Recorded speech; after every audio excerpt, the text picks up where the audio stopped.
Hi, my name is Aya, you're watching Aya Reads, and I'm going to be doing a long-awaited for me video, which is reading popular romances that came out a decade ago. So technically that should be 2015 new releases, but I'm going for 2014 new releases because the plan was actually to do this video last year, and because of personal things in my life, reading slumps, all sorts of different things, I just didn't get around to it. But I was very much looking forward to the books I had picked for the 2014 edition, and I really wanted to read them anyway. So this year is going to be different, where I'm going to have two videos of these come out. This is going to be the 2014 one, and later in the year I'm going to do a 2015 one where I'm going to be reading popular romances that came out in 2015. Since that's going to happen later in the year, I have a tentative TBR for that video, but if you want to leave me your recommendations for your favorite books, or romances mostly, that came out in 2015, leave all that in the comments below and I might add them to my TBR for the next video of the 2015 new releases. I believe I'm also going to be doing the 2005 new releases, so I'm going to be doing a video reading books or popular romances from 20 years ago. But anyway, that is for the future. For now, we're going to do the 2014 new releases. Let's talk about the TBR first. I have 5 books that I really want to get to. Hopefully I can get to all of them. And I'm just going to tell you the TBR now. When I actually read the books, I'll talk about why I chose that book, like what the reason is that I classified them as like the most popular books of 2014 that I haven't read yet. And I really want this video, by the way, before I get to my TBR, like I want to talk about a lot of things about 2014. So I want to talk about what was going on with me and my life in 2014. I want to talk about popular 2014 romances that I've already read. I want to talk about my favorite books of 2014. I want to talk about songs that were popular in 2014, popular movies, popular non-romance books. I want to really talk about all of that. That's going to be later in the video. So for the TBR, the books I'm planning on reading for this video are The Year We Fell Down by Serena Bowen, Transcendence by Shay Savage, Archer's Voice by Mia Sheridan, The Hookup by Kristen Callihan, and Stepbrother Dearest by Penelope Ward. So what's also fun about this video, I started reading the first book on my way to and during the wedding of one of my best friends. So she got married in France and we went to her, like we traveled to her wedding on Thursday and the wedding was on Saturday, and actually today is Monday, the day or like 2 days after. So I had a blast. My friend was beautiful, her husband looked beautiful, both of them were gorgeous, the ceremony was beautiful, where we're staying was beautiful, everything. It was just a perfect couple of days. The wedding was like a fairy tale basically, so I'm so happy for her. I know she sometimes watches my videos, so I love you. So I thought let's add some vlog clips of my time like during the wedding. If I could put a song that was released in 2014, that would be amazing. If not, it's gonna be a different song, but let's cue to all those vlog clips.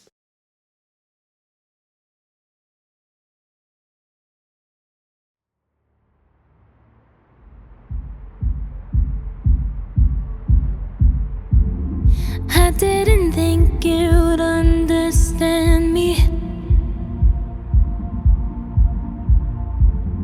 How could you ever even try? I don't wanna tiptoe, but I don't wanna hide, but I don't wanna feed this monstrous fire. Just wanna let this story die, and I'll be alright. We can't be friends, but I'd like to just pretend. You cling to your papers and pens. Wait until you like me again. Wait for your love, my love. I'll wait for your love. Me and my truth, we sit in silence. Baby girl, it's just me and you. 'Cause I don't wanna argue, but I don't wanna bite.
pretend. You cling to your papers and pens. Wait until you like me again. Wait for your love. Love. I'll wait for your love. I'll wait for your love. Love. I'll wait for your love.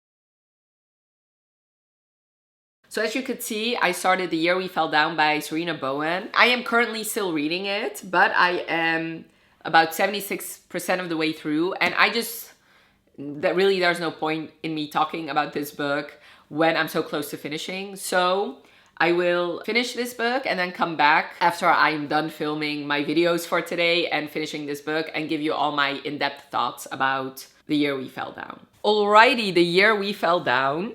Okay, so there are a couple reasons why this is on here. The first one is because, mostly the one and only reason is because this series and the series that is a spin-off from this series is very, very, very high up on my recommendations list I have going on, which is list I've talked about a lot. It's basically this Google Doc that I list all the books that get recommended, mostly on BookTube, but also on Instagram. And anytime a book gets recommended again, it goes higher up on the Google Doc. And The Year We Fell Down and the Brooklyn Bruiser series, plus her new series, like that starts with The New Guy, has been recommended 169 times, which is very high. It is in 9th spot. So that's why I chose this one, because The Year We Fell Down, which is, I'm pretty sure, the book that starts off like her whole Brooklyn Bruisers world, came out in 2014. So that's why it's here. I don't think it's for any other reason, because it only has like a little bit over 30,000 ratings. So I don't think that, I think the Brooklyn Bruisers really is the series that has been yeah, because let me actually look at like the Goodreads Choice Awards, because I don't think this makes an appearance. No, it doesn't. So it was mostly because of my own recommendations list that this one is on here. Like, it has been recommended, like this and the series afterwards has been recommended 169 times.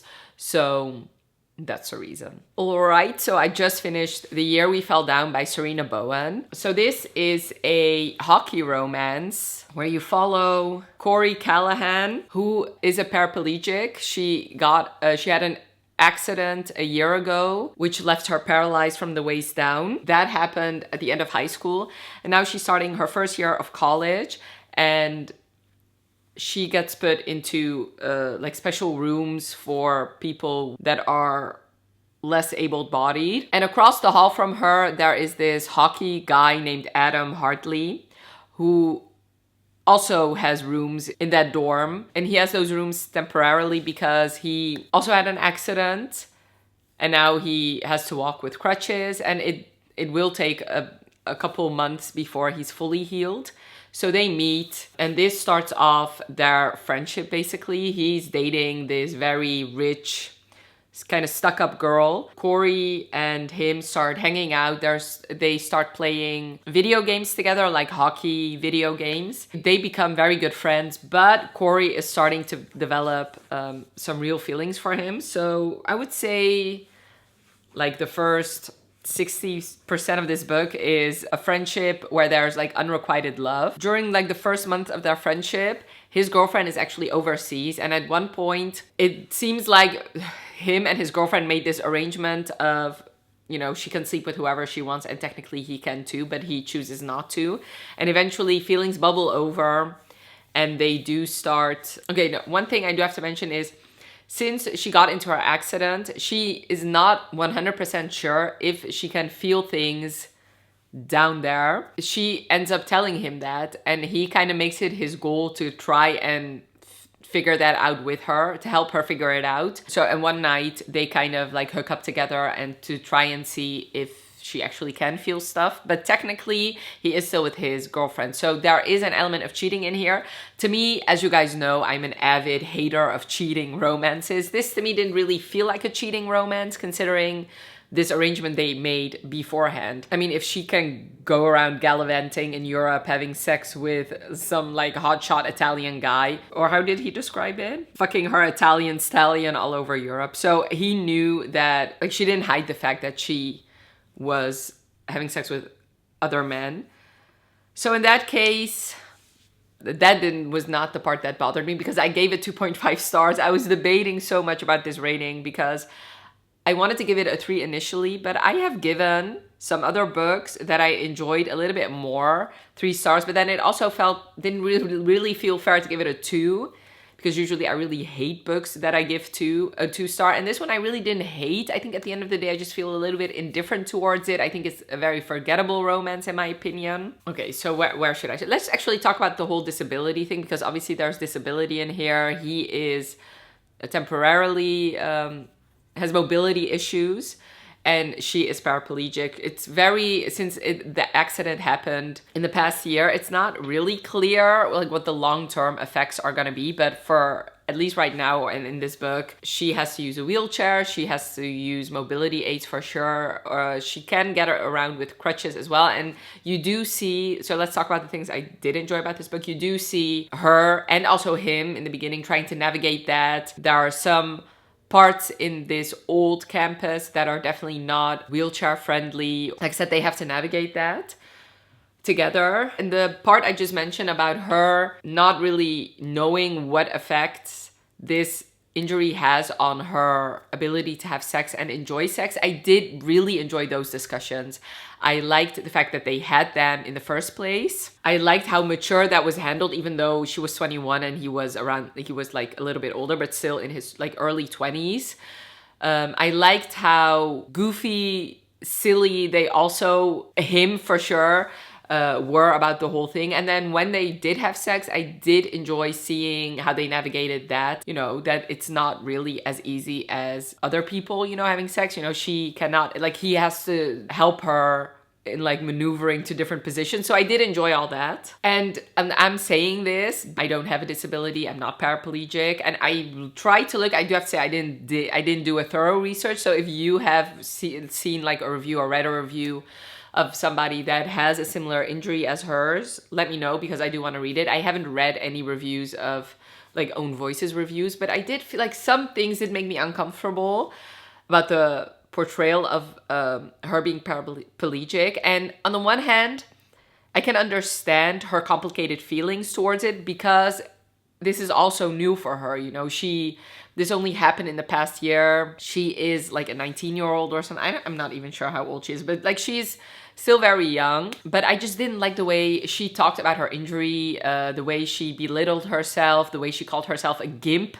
Anytime I read that word, I just cringed. I just didn't really like reading that. So while on the one hand, I can understand her complicated feelings, and I'm not saying that every book that deals with somebody with some sort of disability, they have to be 100% okay with it and have to love themselves right away. I get that it takes a while before you get used to that, and I get that there are complicated feelings there, but I didn't like that ableist language used. And I do think that is, I'm not trying to excuse it, but I do think if this book had been written today in 2025, it wouldn't be using those words. So I do think the fact that it was written in 2014 is the reason why the words were in there. Once again, I'm not excusing that at all, but I just think we have, as a society, have progressed a little bit more in the way we talk about certain things. And I do think the way we talk about disabilities and stuff like that, I think we have progressed as a society, even though on other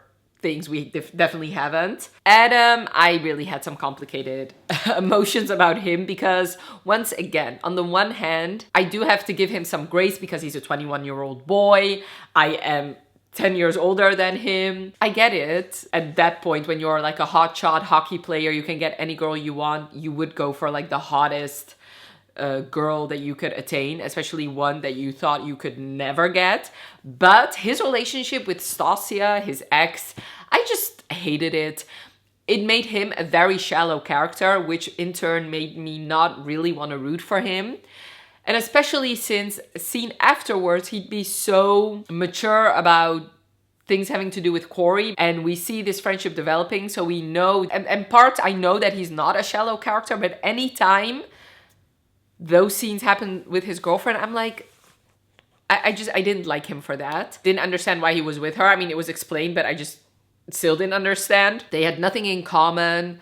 It was very clear from the very beginning that he and Corey were better suited together. And the fact that other people his age mentioned it to him, like his friends also mentioned it to him, and they are technically like cut from the same cloth, you know, also like a hotshot hockey guys, also didn't think that she was right for him, yet he insisted on being with her. That just went on for too long.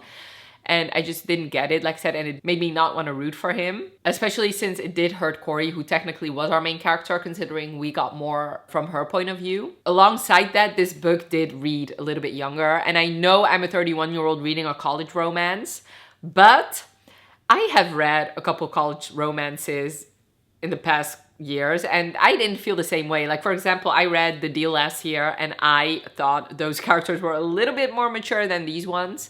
So, like, if I compare it, like I said, to The Deal, but also Top Secret, which was co-written by Serena Bowen, I felt those characters were more mature than these ones. So it felt like I was reading like a young adult book, but with sex scenes being a little bit more graphic. Also, this romance felt like the book itself was very short. It was only 260 pages, and I don't know if I wanted extra pages, because by the end I was kind of done with it. But I do feel like it needed it, because yes, it was clear to me that they were developing a friendship for sure. But other than the things I just mentioned about their discussions about her potential sex life, which were conversations that were more deep, all the other interactions we got were like shallow level stuff. Like they were just playing video games all the time. That was mostly what we got to see. So I felt like more of like, I just wish we had gotten a little bit more of the good stuff. Like I wanted a little bit more interactions between her and her roommate, or at least for the interactions to be a little bit longer. I wanted the times when they were hanging out as friends to be a little bit longer, and we got to actually listen to more of their conversations. At one point, there's a storyline about him and his estranged dad. I wanted that to be delved into a little bit more. There was scenes during Thanksgiving when they were all together at his mom's place. I did enjoy those very much, and I wouldn't have minded if we got more of that. And what I was also really missing was interactions between him and the other guys on the team. And I get it, he was injured. I get it, he wasn't actually playing hockey in this book, but they were still friends. And I would have liked to actually see him interact with his friends, considering they're gonna get the next books, you know what I mean? So some things just felt a little bit more tell than show. Like we got told that Bridger is his friend. And yes, we got to see him actually coming to Thanksgiving. So we know that there's a friendship basis there, considering they spent Thanksgiving with his mom. Like Bridger and his sister spent Thanksgiving with Adam's mom. But I just wanted like more one-on-one interactions between them. So I just felt like this book was very short. This romance, I think, will be kind of forgettable for me. But it is very quick to get through. Oh, and also I felt like a little bit, her writing style was a bit simplistic, which is not necessarily a bad thing, but that added to the fact that this book already felt a little bit younger than it already was. You know what I mean? Like it already read like a young adult book. I felt like if her writing style was a little bit less simplistic, it might have felt a little bit more mature. So I am very interested. So far I've only read Serena's college romances. I am interested to read her more adult novels. The Brooklyn Bruiser is very high up on my own TBR, so hopefully I can get around to that soon. But yeah, with this one I was not that impressed, which is a shame because I gave Top Secret 5 stars. It was one of my favorite books I read in 2023. So yeah, that's sad. 2.5 stars, unfortunately. So do I think, so I had some questions I had written down for myself. Let me see. So if I'd read it 10 years ago, would I have given it a different rating? So 10 years ago, I would have been 21. So reading a college romance would be where I was at. I was a college student when I was 21. So I do think I would have given it a higher rating. Yeah, would it have been a 5? I don't think so. I think I would have given it probably a 4-star. Yeah.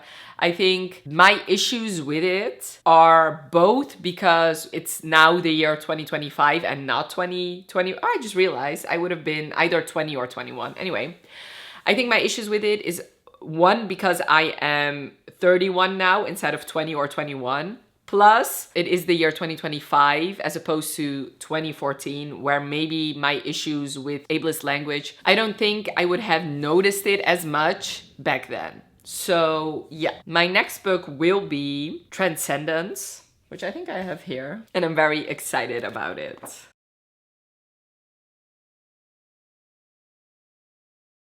Alrighty, I figured while I'm looking somewhat decent, let's talk about the popular romance of 2014 that I already have read. So I actually looked at my channel and perused and to see if I can actually find me reviewing those books back when I actually read them. I was surprised to see that a lot of them I actually had read and reviewed, I have to say. So I'm gonna put them in this vlog. First of all, please excuse some of the, not all of them have the best quality. Also, you will see my weight fluctuate a lot, so there's that. And I figured if I want to add something to some of my thoughts, I will just add that commentary. So I'm gonna be talking about these in order of when I read them. So all of them came out in 2014, and most of these are adult romances, obviously, but I always include young adult, fantasy, sci-fi, just because I feel like those tend to be pretty similar to their adult counterparts. So I'm gonna be talking about them in order of when I read them. So I have 8 popular 2014 romances to discuss. And what's funny is actually I started my channel in 2014. So like I said, most of them I have talked about. So the first one I read before I started my channel, which was Ignite Me by Tahereh Mafi. I read this book in February of 2014. So this is the third and at that time final book of the Shatter Me series. At that time it was just a trilogy, so the Shatter Me trilogy. I have only read the first 3 books and I really loved Ignite Me. I thought it was a solid end to the trilogy, and I feel like that is also one of the reasons. Let me actually look up on Goodreads if I have a review for this book. I really love this series. In the beginning, especially in the first book, I was like, why are people shipping Warner? That just did not make any sense to me whatsoever. Of course, after reading the second book, I 100% understand. Okay, so there is a review, but it's on Blogspot and I cannot access that anymore. So anyway, I really love this dystopian trilogy and I thought the conclusion was great. So I did love it. So, and like I said, I don't know, you tell me, should I continue? A part of me wants to do a video of me rereading the first 3 books because I actually have never reread the first 3 books and to continue on with the series, but I don't know. I don't know if I should. All the other ones I have reviewed. So that is actually a great percentage. Of the 8, only 1 I didn't actually review. So I will insert these clips. And if I want to add something, I'll just come back here and give you extra thoughts. The Kiss of Deception by Mary E. Pearson. Okay. I love this book so much. It's definitely my favorite book that I read this month. I gave this a 5 out of 5 stars. I love it so much, you guys. This is about a girl who has to marry a prince from a different kingdom. And she's not having that, so she escapes. And basically 2 people are sent after her. One is the prince she was supposed to marry, and the second one is an assassin sent to kill her. But the twist is you don't know which is which. So you get chapters from the assassin and you get chapters from the prince. And they have names, but it's never really clear which one is which. And the whole time I was reading this book, I was 99% sure I knew which was the prince and which was the assassin. I was like, you know what? I got this figured out. This one is the prince and this one was the assassin. Boy, was I wrong. It was, and my mind was blown and I was like, wow, what? But then it all made sense and I just love this so much and I cannot wait for the next book. Actually, immediately after I finished it, I started looking up the second book, and the second book is called The Heart of Betrayal and comes out on July 7th, and I cannot wait for it to come out. The cover is just as beautiful. I hope they don't change it, and oh my god, this is such a good book. If you have not read this yet, please do, because you will not be disappointed. Okay, so for Kiss of Deception, I do have to say that as much as I loved that book back then, I actually reread it in 2023, so pretty recently. And I did feel like I would have given it a 4-star, but since I tend to not really change my rating. The reason why it is 4 stars now is because I feel like the first book for sure definitely heavily relies on the mystery. Once you know who the prince is and who the assassin is, then the rest of the story doesn't really stand that well on its own.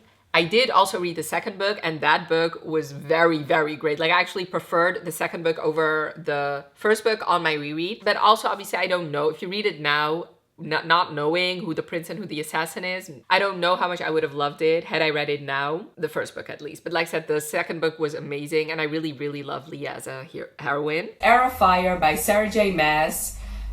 It's the third book in the Throne of Glass series, and if you didn't know, it's one of my favorite series of all time. I absolutely love it. And this book did not disappoint. I gave it a 5 out of 5 stars. I'm currently actually reading Queen of Shadows, which I'm also loving. I'm telling you guys, if you haven't started Throne of Glass yet, please do, because it's an amazing series. I love the main character.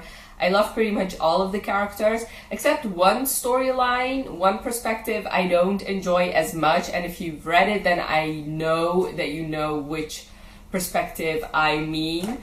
But yeah, other than that, I mean, even those storylines were still great. It's just I prefer other ones. Having said that, I absolutely loved it. Great series, and I'm loving Queen of Shadows, FYI. Okay, so with Heir of Fire, obviously I was talking about Manon's storyline. It's actually funny to see my review and my thoughts when first reading about her, because everything I said in that video was true. Obviously we had 2 whole books, and if you include the prequels and 3 books without Manon, and all of a sudden her POV was added, and she wasn't that likable in the beginning, obviously, and it was just confusing. But of course, I love Manon now, and I've reread Heir of Fire twice now, and I still really love her.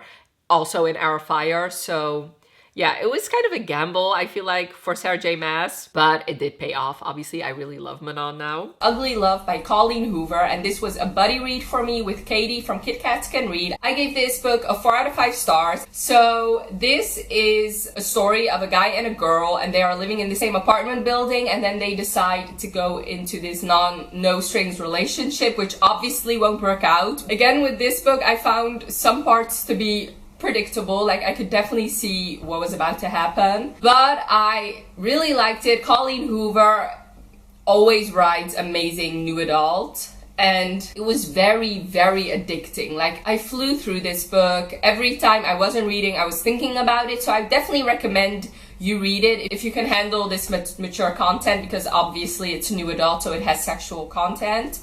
Definitely enjoyed it. Gave it a 4 out of 5 stars. After by Anna Todd, I gave this book a 4 out of 5 stars. What I do have to say about this book is I started it months ago, and I flew through the beginning half, and then I stopped for some reason, and it took me a couple of months before I picked it up again. And that isn't really the way to do that. Like, if you pick this up, like, read it as soon as you can. At least that's my opinion. Like, it's better to read this book and not wait months. But that's with all books, really. Don't pick up a book, then wait a couple of months and then finish it. Like, no, that's a no-no, because you tend to forget a lot. But anyway, so this book is pretty much a fan fiction about Harry Styles.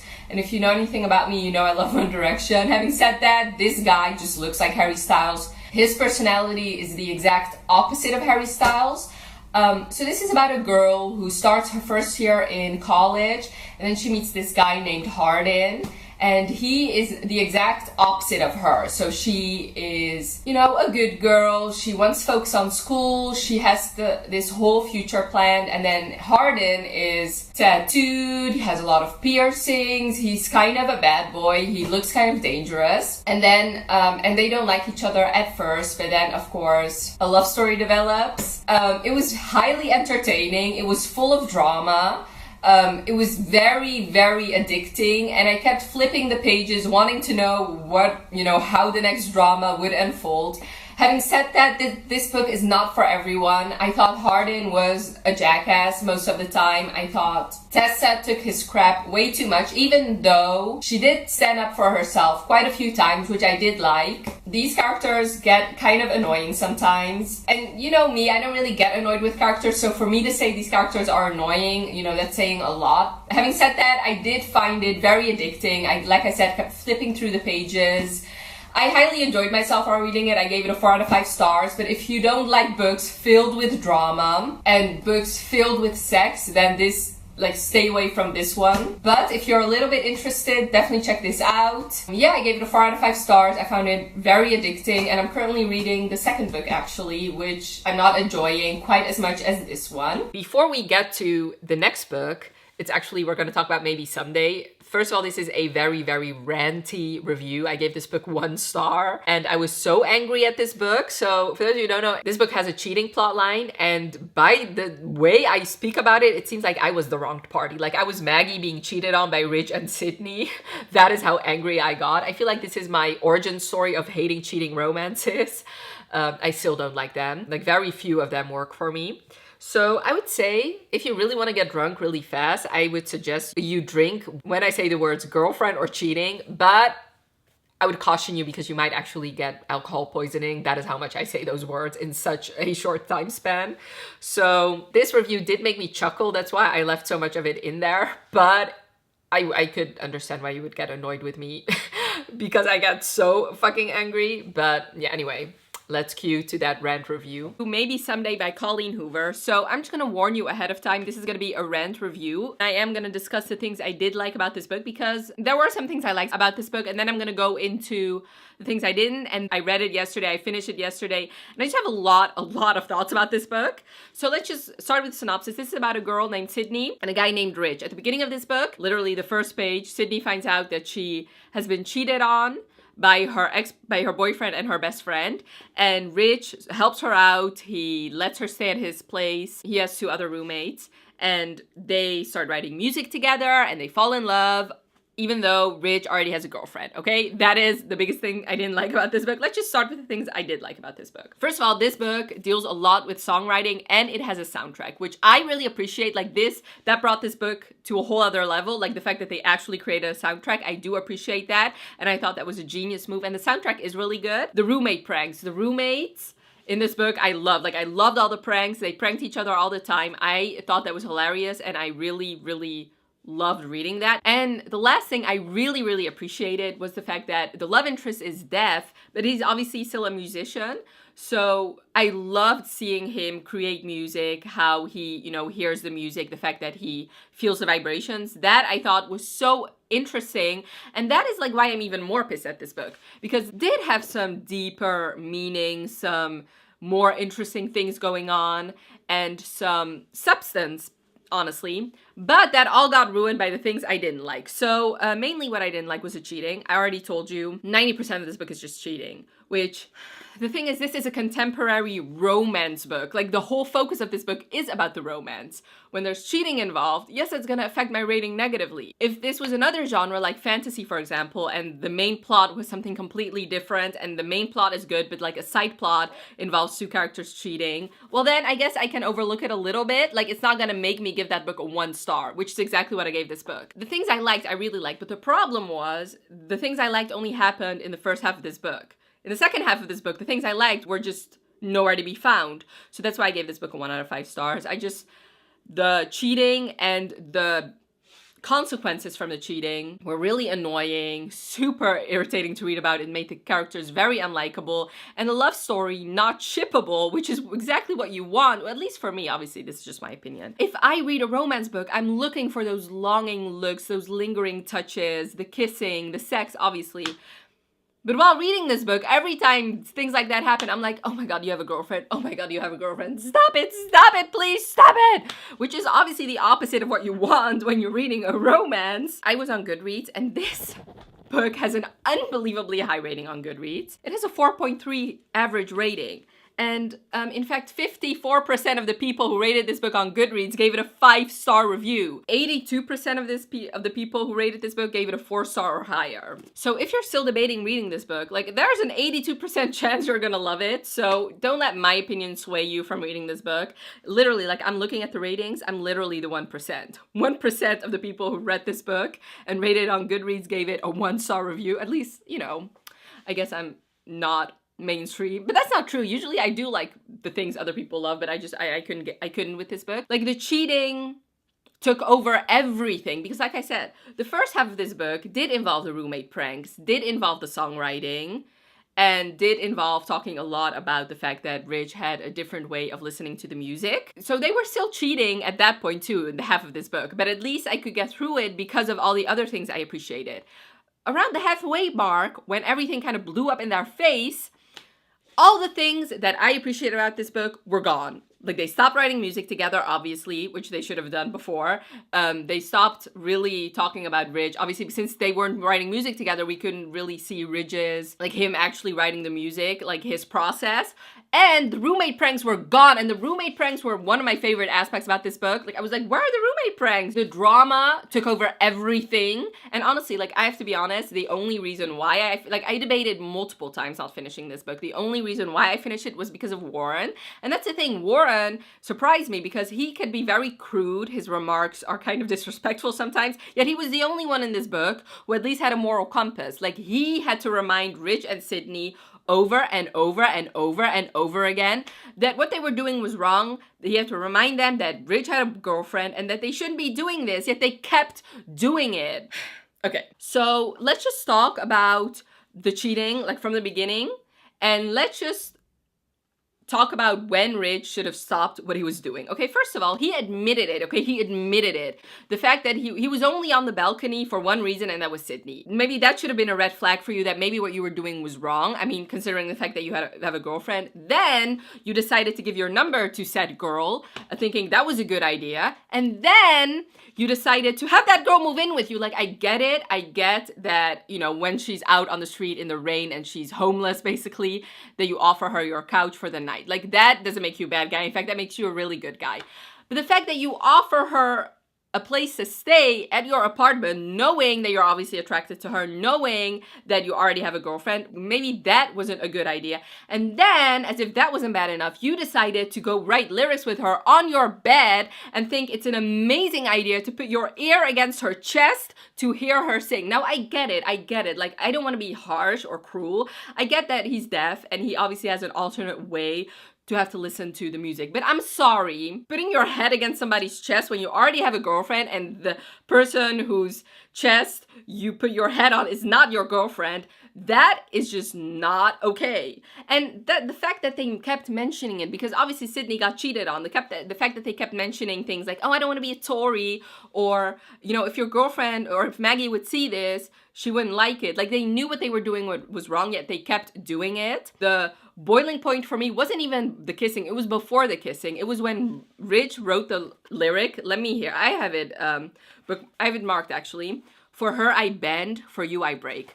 That should have been the most obvious thing, and that's when you should have made your decision. Either go for Sydney or stay with Maggie and have Sydney move out. I don't know, like, and I get it, like, okay, so they wanted to keep writing music together. You can still write music with someone and not live with them. Like, the fact that they were living together and writing music is what made everything worse. Like, if she wasn't living there, they could have still wrote music together. Yes, maybe it would have been awkward sometimes, but it wouldn't have been this easy to cheat together, okay? Now let's talk about Sydney's hypocrisy, okay? She, like, both of them were super hypocritical. First of all, They cheated, even though Sydney just got cheated on. And the fact that she had the audacity to still keep blaming Hunter and Tori for the fact that they cheated when she did the exact same thing. Like, after everything blew up in her face, one of the things she could still not stop thinking about was the fact that Hunter and Tori cheated. I'm sorry, if you just look at these relationships on paper, not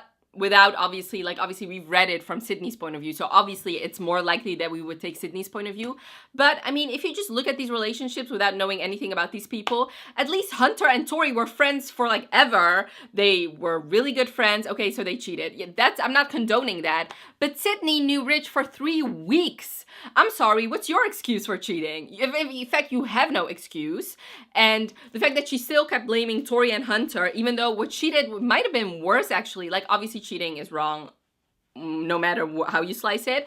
But to me, I don't know, like, obviously I don't want to be cheated on, but if I had to pick one of them, like, okay, you're going to be cheated on regardless. Would you rather your boyfriend have meaningless sex, or would you rather your boyfriend actually falls in love with someone, writes lyrics saying that he would break for the other person and only bend for you? I'm sorry, then I would much rather, first of all, I would dump him either way, but I would much rather have someone just cheat on me without feelings, of him falling in love and him writing lyrics, kind of hating on me and loving on her. Like, oh my god, that made me so angry. When they wrote lyrics, when it was obvious it was written about Sydney, I got so mad at that. And then, after he shoved his tongue down her throat, and they talked about it, Sydney does another unbelievably hypocritical thing. She's like, I know, I would never tell Maggie, when just a couple of weeks ago, she was so mad at Rich for not telling her right away that he knew that Hunter and Tori were cheating.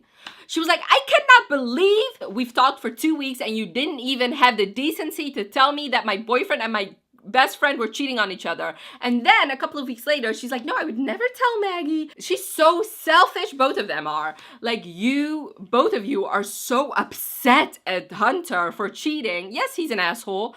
But then you go ahead and do the exact same thing, and then you are angry at Rich for not telling you right away, yet you think it's completely fine to leave another girl just in the dark, not knowing that her boyfriend just kissed another girl, that her boyfriend put his head against another girl's chest, that her boyfriend slept with another girl, like not actually having sex together, but I mean, they slept together, not realizing that all the lyrics her boyfriend has been writing is all about some other chick. Like, you didn't think that was a good idea to tell her when you get cheated on, you want it to be known right away. That is called selfishness in my book. One thing I did appreciate, let's just go back to that, usually when there's cheating involved, the girlfriend usually gets portrayed as being the bad guy. I was glad that Maggie wasn't portrayed that way. She was a good person, and Colleen Hoover she didn't throw her under the bus like most authors do when they want you to ship the cheating relationship here. Now let's talk about Ridge. Okay, he was an asshole in my opinion. Like, oh, I could not stand this guy. Okay, first of all, he could not make a decision to save his life. His girlfriend basically had to make the decision for him. You chose to hurt both girls. Okay, and instead of just being happy with Sydney, you made Sydney miserable, you made Maggie miserable, and you made yourself miserable probably, and Warren just lashed out too. That was all because of you, okay? You could have just been an honest person, which you weren't. One thing he did that upset me so much. Okay, so there's 3 things in books, TV shows, and movies that I hate when they do this. The first one is cheating, which this revolves around cheating. When someone already has a significant other and they're like, let's just talk about Ridge and Sydney in this context, but it happens with other characters as well. The person I'm thinking about at the moment is Pam from The Office. So Ridge already has a girlfriend, Maggie, okay? So he thinks it's good to still have sex with Maggie, to like the fact that Maggie still wears bras with front clasps, the fact he still kisses her, he's still like totally happy with her, I guess. And then he also has a thing going on with Sydney, okay? But he gets so jealous when Sydney finds someone she might want to be with or might want to have sex with. Like, she only mentions the fact that she might want to have sex with his brother, and he got so mad. And I cannot stand that. It's like, oh, so you can be happy, but I can't be? Plus, what do you want Sydney to do? Like, okay, I get Sydney was also a bad person in this book, but I mean, let's just talk about this concept here. So what do you want Sydney to do? Do you want her to be forever alone and pine for you all the time while you still have a great time with Maggie, and you just want to do everything with Maggie, have sex with her, have conversations with her, and you want Sydney in the other room waiting for you and just be sad all the time, cry for you all the time? Like, what kind of selfish person are you? I hate it when books, TV shows, and movies do that. I think that's the most selfish thing you could do. Like, you basically want to have your cake and eat it too. You want Maggie, you want to have her to take care of her, you want to have her because she's familiar, but you also want to have Sydney, you want to write songs with her, you want to put your head on her chest, you want to kiss her. No, I'm sorry, like I cannot get behind that. And then one thing that also really annoyed me about this book was the fact that both Sydney and Ridge cried all the time. Like, you know what, Sydney, let me just write a song for you. My girl is just crying all the time, crying all the time, crying all the time. I can sing very well. You know, Ridge, you want to put your head on my chest and just listen to me sing all day, even though you already have a girlfriend. No, I cannot sing well, okay? Anyway, this bitch cried during sex not once but twice.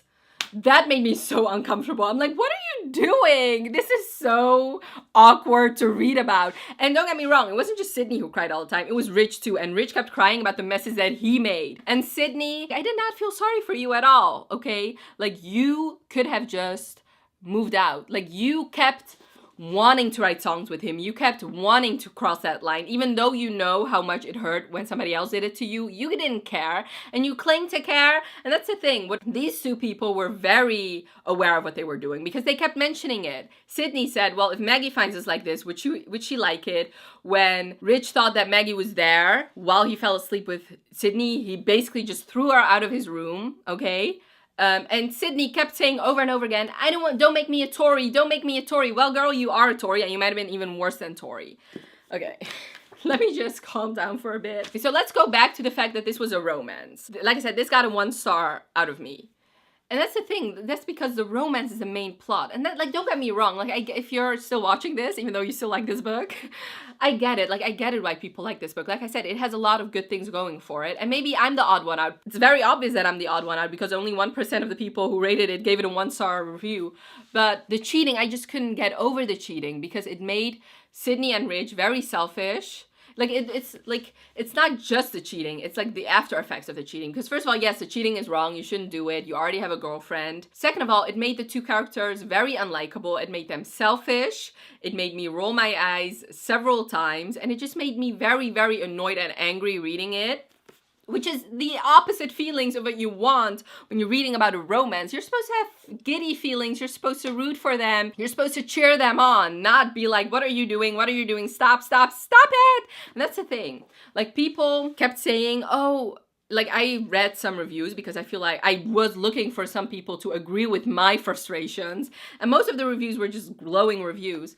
People kept saying that this is a love triangle, but to me, this is not a love triangle. Love triangles to me are when you meet the two people around the same time, you're kind of in love with them at the same time. And usually it's not that you already have an established relationship and things are going the way they always have been, and then you all of a sudden fall in love with someone else and you keep doing things with the other one while you're not saying anything to the first one and you're not even breaking up with the first one. Like, I don't know, like, even the Vampire Diaries, even though those lines were kind of blurred, at the end of the day, Elena only started things with Damon when Stefan basically left her.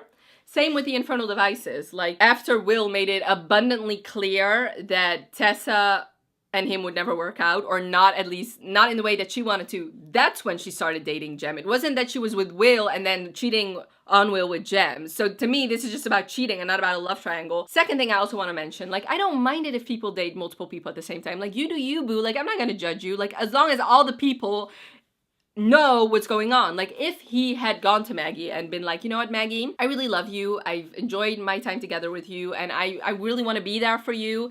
I want to look after you, all that jazz. And then he would have said, but you know what? I really like Sydney. I'm falling in love with Sydney. Could we maybe discuss an open relationship where I'm dating both you and Sydney?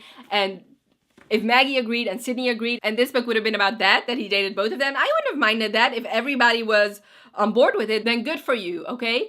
Or if this was like a polyamorous relationship where all the people, once again, knew what was going on. But this was duplicitous. This was very insincere, and this was just cheating and lying all the time, which was just very, very frustrating to read about. Those are really all my thoughts about this book, Romancing the Duke. In fact, I cannot decide between this one and the next book I'm going to talk about which one was my favorite this month, but I really love this book. Tessa does not disappoint, and one of my favorite heroes she writes is a scarred hero. This book has a scarred hero, and my other favorite book by her, The Duchess Deal, also has a scarred hero, and I think she does them wonderfully. So basically this series is about these women who have inherited castles from this guy, and it's all of them, like all their love stories. So this book is about this woman whose father wrote this like popular fantasy story where she's actually a character in the story, but when her father has passed away, but he left her nothing.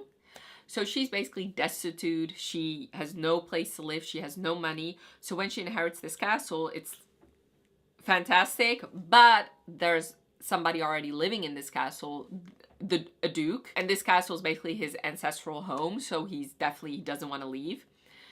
So they basically have to both live in this castle until the ownership is sorted out. And this duke, he's blind, which is one of the reasons why this castle was sold from underneath him. And I loved this hero. I thought he was so great. Like I said, a scarred hero. Tessa does them very well. And I really love the main character. I loved the hero. And I just like, I would highly recommend Tessa. Once again, if you love historical romance, I would highly recommend her.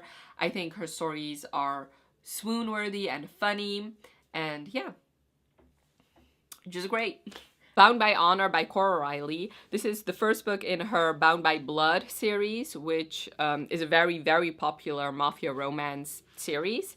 And I heard a lot about it for a long time, and I finally picked it up. This is about Arya, who when she was 15, she got engaged to Luca, who is gonna be the head of the New York Mafia, and she's the daughter of a very prominent member of the Chicago Mafia. So when she's 15, she's basically engaged to him, engaged to be married when she's 18. And so it's an arranged marriage mafia romance, and I really liked it. Arya was a little bit frustrating to me because she was a virgin, obviously. It was mentioned so much that she was a virgin, and she was so scared of Luca. When, I mean, I get that he's scary, especially in the beginning, especially if you're 15, and especially also when you're 18 and just married to him. But he kept showing her over and over again that he was really not that scary to her, for her at least. So she did not need to fear him that much. And also what I didn't like was the fact that the whole, like, leading up to the sex scene, it was all, like, look at how virginal our main character is. I don't really like that. I don't really like, first of all, virgin heroines. I don't mind it as long as you don't, like, marinate in the fact that she's a virgin. I don't really like reading about that too much. But anyway, this was a very promising start to a series, and I'm very much looking forward to reading the next ones, especially book 3 and book 4, which are about her sisters. So yeah, and obviously a lot of people really love the Cora Chronicles, which is a spin-off. So yeah, very much looking forward to reading that one as well. Okay, I thought a fun thing to do was look at the Goodreads Choice Awards of 2014. So we're gonna do a screen recording. Let me actually scoot over so I can crop my head out. Yeah, let's do a screen recording of the Goodreads Choice Awards of 2014. I think I'm gonna just go through the books that were on there and tell you my thoughts and everything. All right, 2014. I just realized I need to... 1 second, please. I needed to charge my battery of my laptop. So anyway, we're here again. Let's go to the romance category of 2014. So a little background information. Back then, you could still nominate your favorite books. So that made it so indie books were very much still prevalent in the Goodreads Choice Awards, which if you have watched some Goodreads Choice videos in the past years, then you know that is just not the case anymore. Indie published books really have no chance of making it on the Goodreads Choice Awards, and the only chance they have is if in the year they came out, they also got picked up by a traditional publisher and the publishing went really fast. which is a shame, I think. I feel like indie published books, especially in the romance genre, are a big part of the industry. A lot of big romance author nowadays started off as indie published. So anyway, that makes me sad. Also, you'll see that books that are very, very far into a particular series also were nominated. And Goodreads had a rule a couple years ago that was not allowed anymore. I feel like they don't have that rule anymore, because in the romantasy category, I feel like there are like 9th books in series that do get nominated. So let's get started. The winner by a long shot was Written in My Own Heart's Blood by Diana Gabaldon. This is the 8th book in the Outlander series. So obviously I'm not reading that for this video. I have not even read the first book yet. So yeah, it would make sense to me. In 2014, Emily Henry was not publishing. Okay, so maybe someday. You already know how I feel about this book, but it does make sense. It's interesting because Colleen Hoover has, let me quick look, 2 books. Both, like if you count those books up, they don't even reach what Diana Gabaldon, like the amount of votes that Diana Gabaldon has. So that's interesting. The 2 Colleen Hoovers, obviously it makes sense to me. I feel like in later years, Colleen Hoover will win a couple times. And I feel like if she published now, she would have a decent chance of winning. So yeah, I read these books and you already know my opinion. So The King by J.R. Ward, the 12th book in the Black Dagger Brotherhood series. So I only read the first book and it was not my favorite. I always had an intention of continuing on with the series. I don't know when I will be able to, but anyway, J.R. Ward, I do know that she was nominated a couple times back when you could nominate yourself.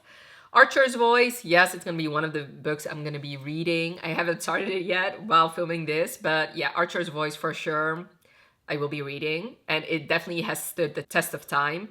Beautiful Oblivion, I have no interest in reading this at all. Kristen Ashley, The Will. I've never heard of this book, honestly, but Kristen Ashley is pretty popular. Then Shield of Winter by Nalini Singh. This is the 13th book in the Side Changeling series, a series I've not started yet, but I'm still interested in it. But of course, I've not read any book in the series, let alone the 13th one. Gabriel's Redemption. So this used to be pretty popular. Gabriel's Inferno, I think, is the first book. Let me actually check to see if I'm not talking bullshit here. Yeah, I've never read this book. Let me know if you want me to. Yeah, I believe this is a student professor romance. I tend to not really love those trilogies from back then where you only follow one couple. Crashed by Kay Bromberg. This is the 3rd book in the Driven series. I don't know. I didn't pick this one. Romancing the Duke, of course, I read, as you could see. Raw, I was debating whether or not I wanted to read this one by Belle Aurora. But I don't know. I just wanted 5 books in this video, so I didn't pick this one. Transcendence, of course, I read in this vlog. The Backup Boyfriend. Is this an MM romance? Fuck, I should have just read this one. I don't know, this cover is just not really doing it for me. But yeah, I probably should have read this one. Because it seems like, I don't know, am I correct? Is this Own Voices? No, it's not. Okay, then I don't feel too bad about it. Okay, Stepbrother Dearest is a book I'm going to be reading for this vlog. Play by Kylie Scott is the 2nd book in the Stage Dive series. The 1st book being Lick, I'm pretty sure. Yeah, I'm pretty sure about that. I don't know. I just wanted 1st books in series, preferably, so it didn't feel right to read. I don't know. I didn't pick this one. Fighting Redemption, I've never heard of this book. Sweet Filthy Boy was one I was definitely debating, but I don't know. I feel like Christina Lauren is still pretty popular. So I just wanted to read other books by people who are a little bit less popular. Before Jamaica Lane, I could have read this one because I'm very interested in the series. The spin-off is publishing now, so I could have read this one, but I decided not to. And then Black Lies, I almost read, but I just didn't. So these are all the books. As you can see, like if you compare can I actually do a comparison? Like just by the, yeah, let's actually do that. Let me see. 1 second. Hopefully you can see this well enough. So I just put the 2015 or 2024 Goodreads Choice Awards next to the 2014 Goodreads Choice Awards. And I think already you can kind of see the difference in covers for sure. Illustrated covers are so fucking popular nowadays, whereas in the past, let me see what actually is an illustrated cover. Only Sweet Filthy Boy is somewhat illustrated, like it is definitely an illustrated cover. All the other ones are actually pictures. And as you can see here, there are some indie published books, whereas here it's not. Like even the dark romance, which is obviously Leather and Lark, is still traditionally published. And one interesting thing obviously is the voting. So the first place for this year's Goodreads Choice Awards has almost 130,000 more votes than the winner of 2014. In fact, the winner of 2014 got, almost 51,000 votes. Like that amount of votes would get you in 4th place this year. So that is interesting to see. Like even the least popular book in 2024 still has almost 5,000 votes, whereas for 2014, it had like 1,000 votes. So I kind of want like a middle ground. Like I just wish with the Goodreads Choice Awards, you could still insert write-in categories too, like write-in nominees. I don't know. It just felt like it was more community-based than nowadays. Like, yes, obviously you can still vote, but it's a curated list based on whoever works in Goodreads. You know what I mean? And especially since, you know, it's an Amazon company. I don't know. Yes, obviously, I think there were problems back then too. It's still a popularity contest, I get that, but I feel like I would much prefer a popularity contest if the list was somewhat curated by the readers and not like the publishers or the industry, you know what I mean? So yeah, that's my 2 cents about the 2014 Goodreads Choice Awards. Oh, what I also wanted to say, out of all of these authors, I feel at least the authors I hear the most about still are, you know, Diana Gabaldon, yes, but she doesn't publish a lot, obviously considering her books are ginormous, so I don't know if I would count her, but the ones that are pretty popular on BookTube still are only Christina Lauren and Samantha Young. So out of the 10, those 2 I frequently hear about that are still publishing. Like, for example, Colleen Hoover, yes, she's always going to be talked about, but she hasn't published in a while. Same for Tessa Dare. I wish she published more, but she hasn't published in years, which breaks my heart.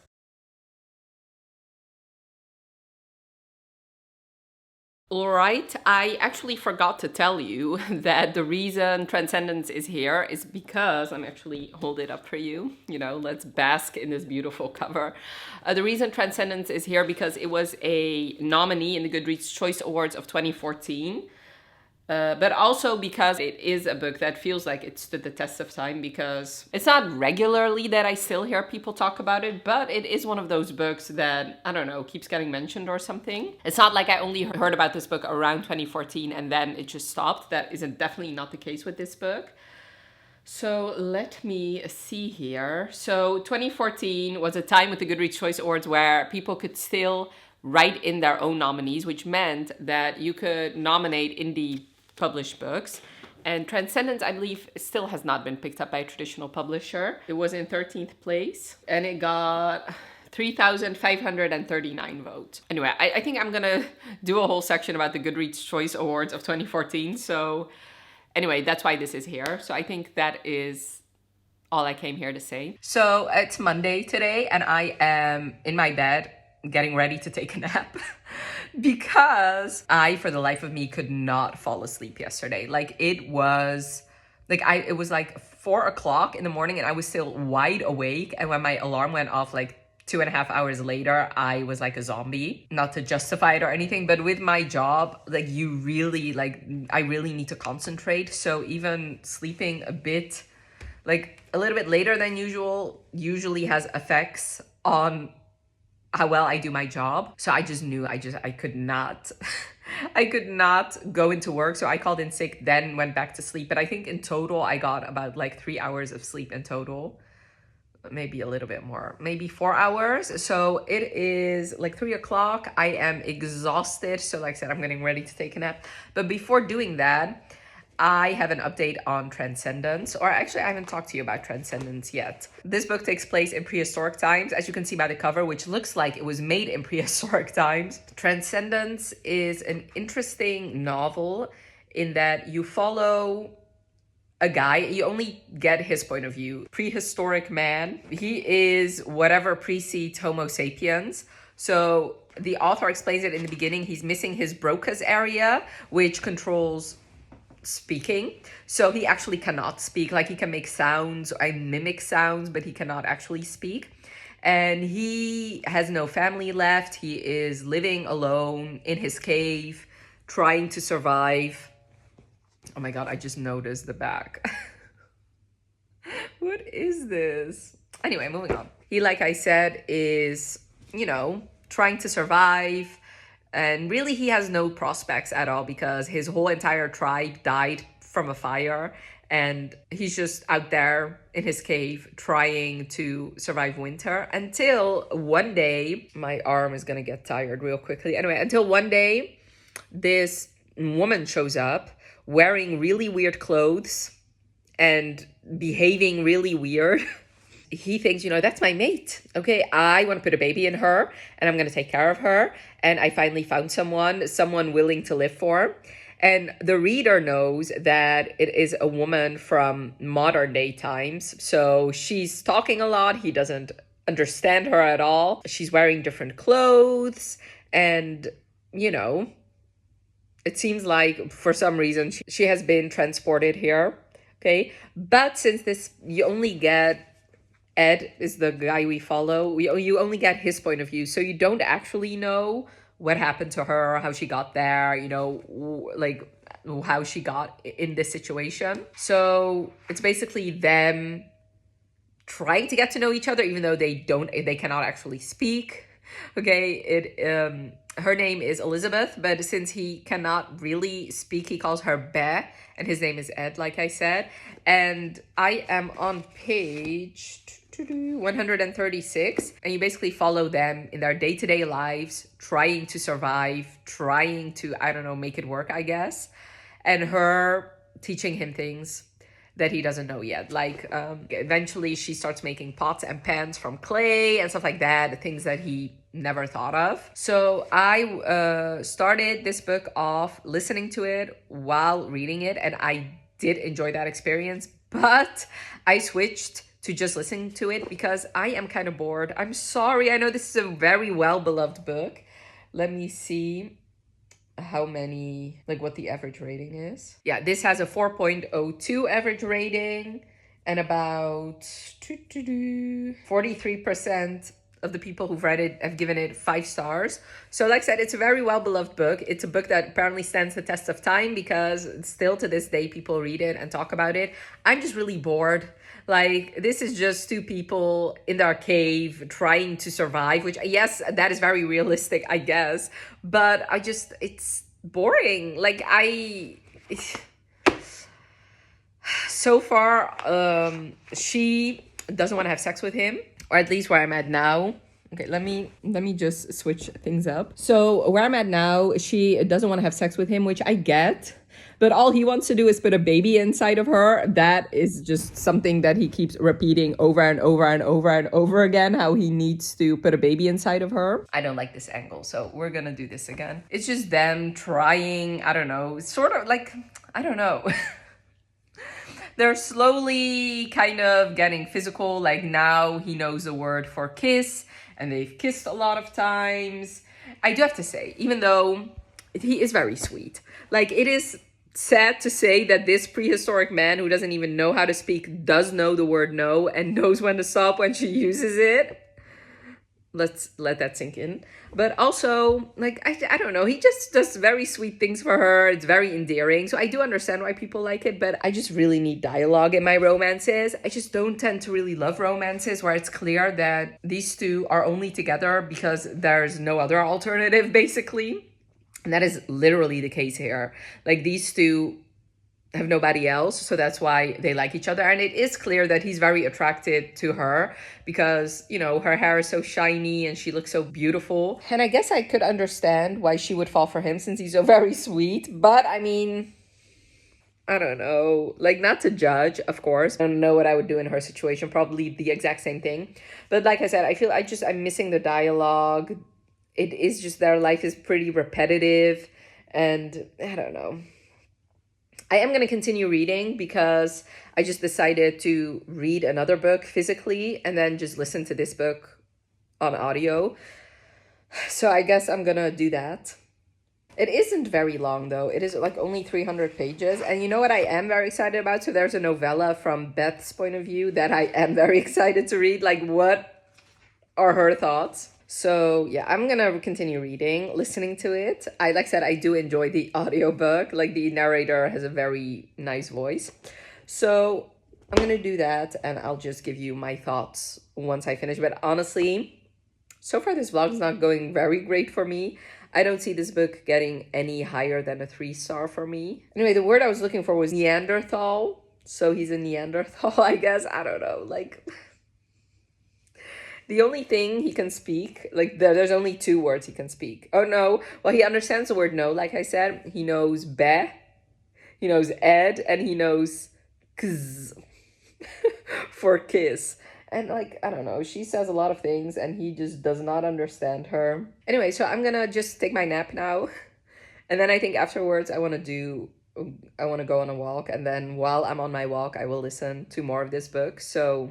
hopefully the next time I'll update you, I will be more alive. Alrighty. I hope this is focusing well enough because, I don't know. I think it's focusing. Because, I don't know what happened, but I had a video go up the other day, which for you, that will be a couple weeks ago, where my camera just didn't, like, stopped focusing for half of it.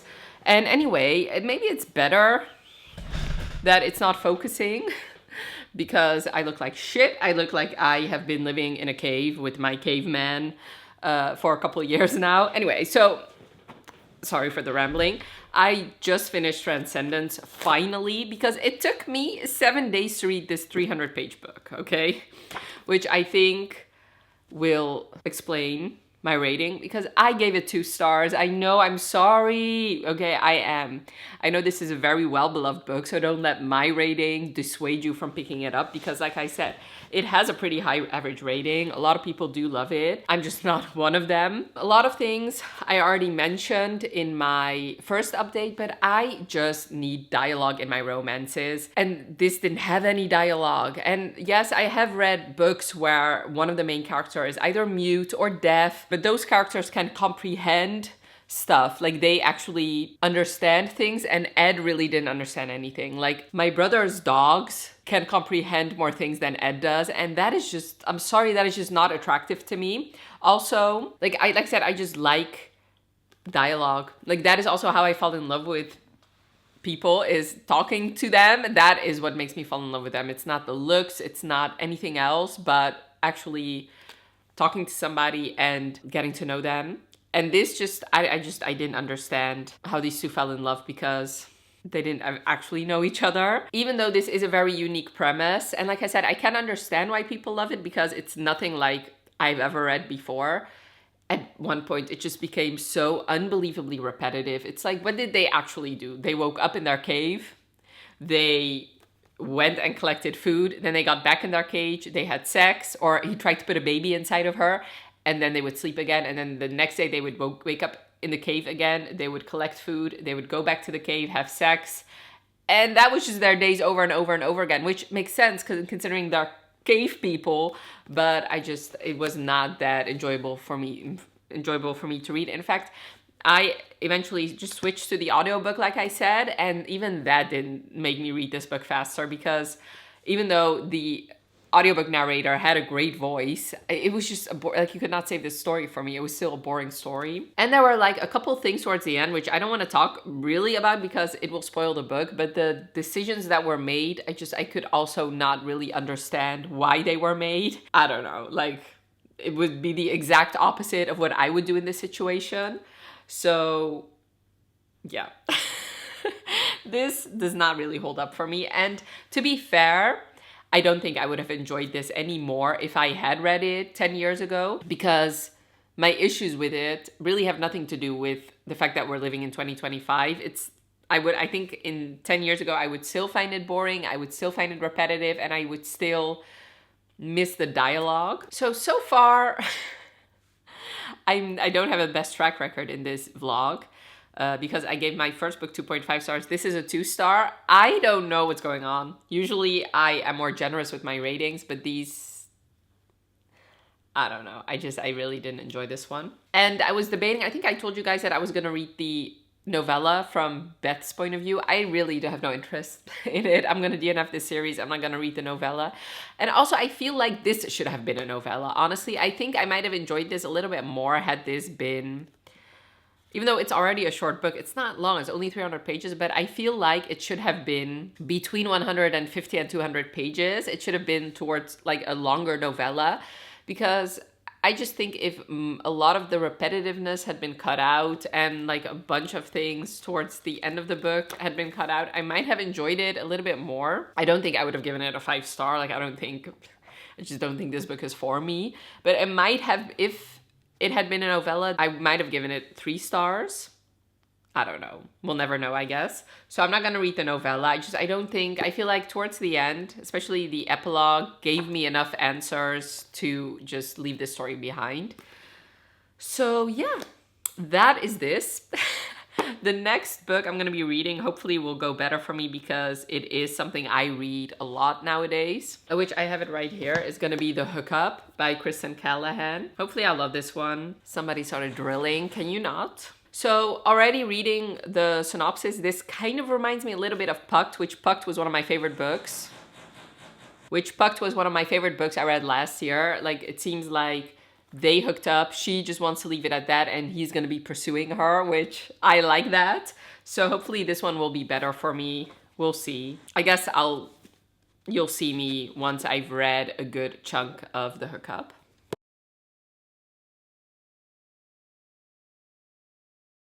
So let's look at the most popular songs of 2014. So let's look together, shall we? Popular 2014 songs. So let's see. What should we do?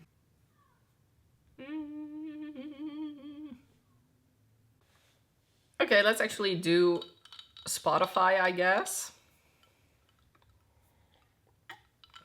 Okay, Happy. Is that movie from 2014? I'm getting old, dude.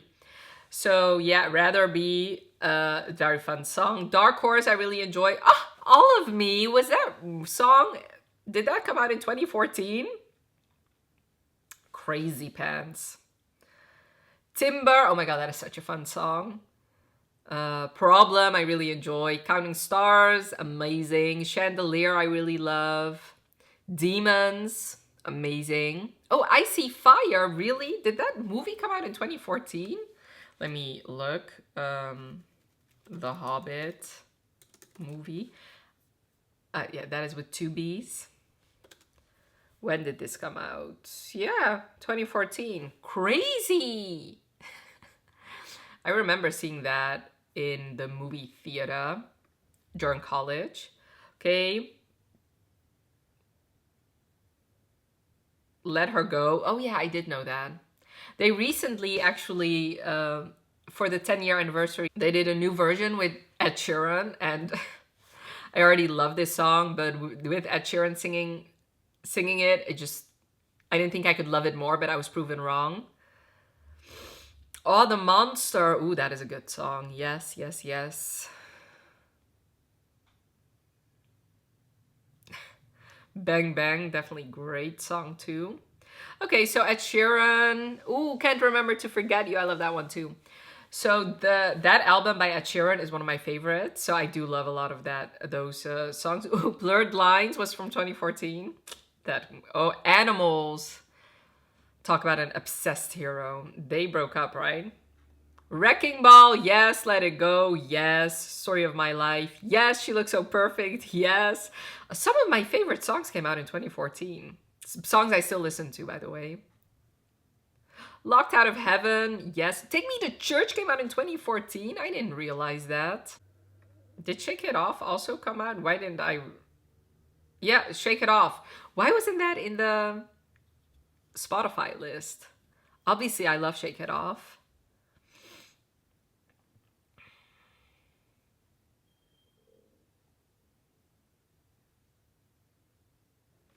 Oh, Drunken Love also came out in 2014. Anaconda came out in 2014.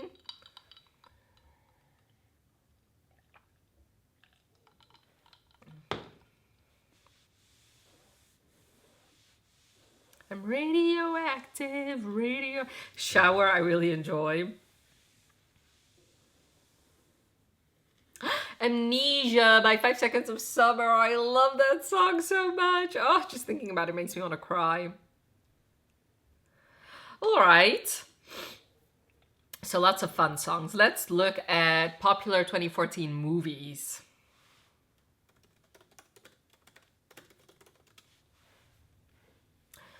All right. Okay, so this AI thing needs to get fucked. How can I remove that from my life? Okay, what should we look at? Let's do 24. Let's look at IMDb, Wikipedia. Let's do a Dutch article too. Rotten Tomatoes. Okay, I think that will give us a good overview. Whiplash, I've never seen. Birdman, I've never seen. Interstellar, I have watched. Is that movie 10 years old already? Wow. Okay, so one thing you need to know, in 2014, I believe I still went to the movies a lot more than I do now, because I had this subscription where you could, if you pay like a certain amount of money, you could go whenever and how many times you wanted, so that was fun. I don't know these songs, or movies. Oh yeah, of course I've watched X-Men. I don't think I've watched the Lego movie. I did watch Dawn of the Planet of the Apes. I don't think I've watched a John Wick movie. Oh, How to Train Your Dragon 2, yes. Oh, The Imitation Game, that is one of my favorite movies of all time. In fact, I kind of want to watch it. Listen, Matthew Good in that movie. First of all, Matthew Good is so attractive to me. And in The Imitation Game, he's even more attractive.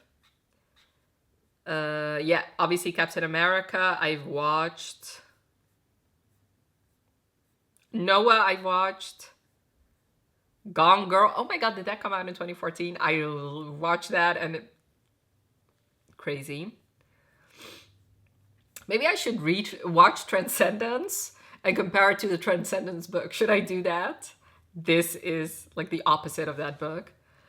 Theory of Everything, I've watched. Very good movie, yes. Guardians of the Galaxy, yes, I watched that. It was so good.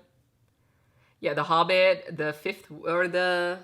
Why is this in Dutch? What is this movie called, actually? The Hobbit. I just looked it up. The Hobbit. The Battle of the Five Armies. What is it in Dutch? Oh yeah, it's the same, literally the exact same translation. De Slag van 5 Legers. The Fault in Our Stars came out in 2014. Oh, I did love that adaptation. Wild, I've actually never seen. Huh? This is a director with my first name as his last name. That's funny. I never heard of this movie, and Daniel Radcliffe plays in it. Chef is a movie I desperately want to watch. The Interview, I've never watched. Godzilla, I believe I did watch. As you could see, I was going to all these like blockbuster movies. Maleficent, yes. The Hunger Games, of course. Okay, let's go to Wikipedia. But I want pictures. Transformers, yeah, I stopped watching the Transformers a long time ago. The Hobbit I watched, yes. Guardians, Maleficent, Hunger Games, X-Men I watched, Captain America. Yeah, I pretty much watched all of these except for Transformers, which is... Why do people still go to these movies? Anyway, let's go to Rotten... Oh no, Film Vandaag. Okay, so the Dutch one. Are you gonna tell me anything I don't know yet?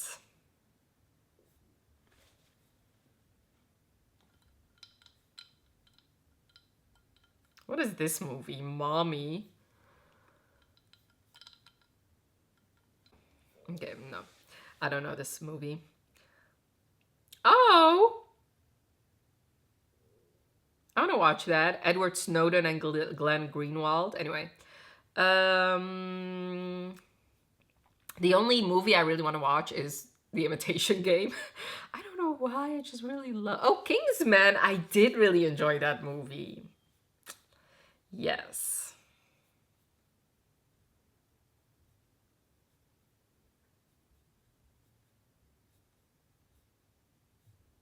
Ooh, American Sniper is a movie I will never watch. Okay, let's look at popular TV shows 2014. Okay, obviously Game of Thrones. That is nobody surprised about that. I can actually look at the TV shows I did recaps for. Yeah, we can also do that. Okay, so Fargo, never watched it. House of Cards, never watched it and never will now. Mad Men, never watched it. Okay, none of these. Veep, I've never watched. Parks and Recreation, I've never watched. Sherlock, I did. I really love that. Modern Family, of course, I watched. Okay. NCIS, I have watched a lot of them. But I don't think I was watching it anymore in 2014. True Detective, I did watch. It was very good. Outlander, yes, I watched it. Did it actually start in 2014?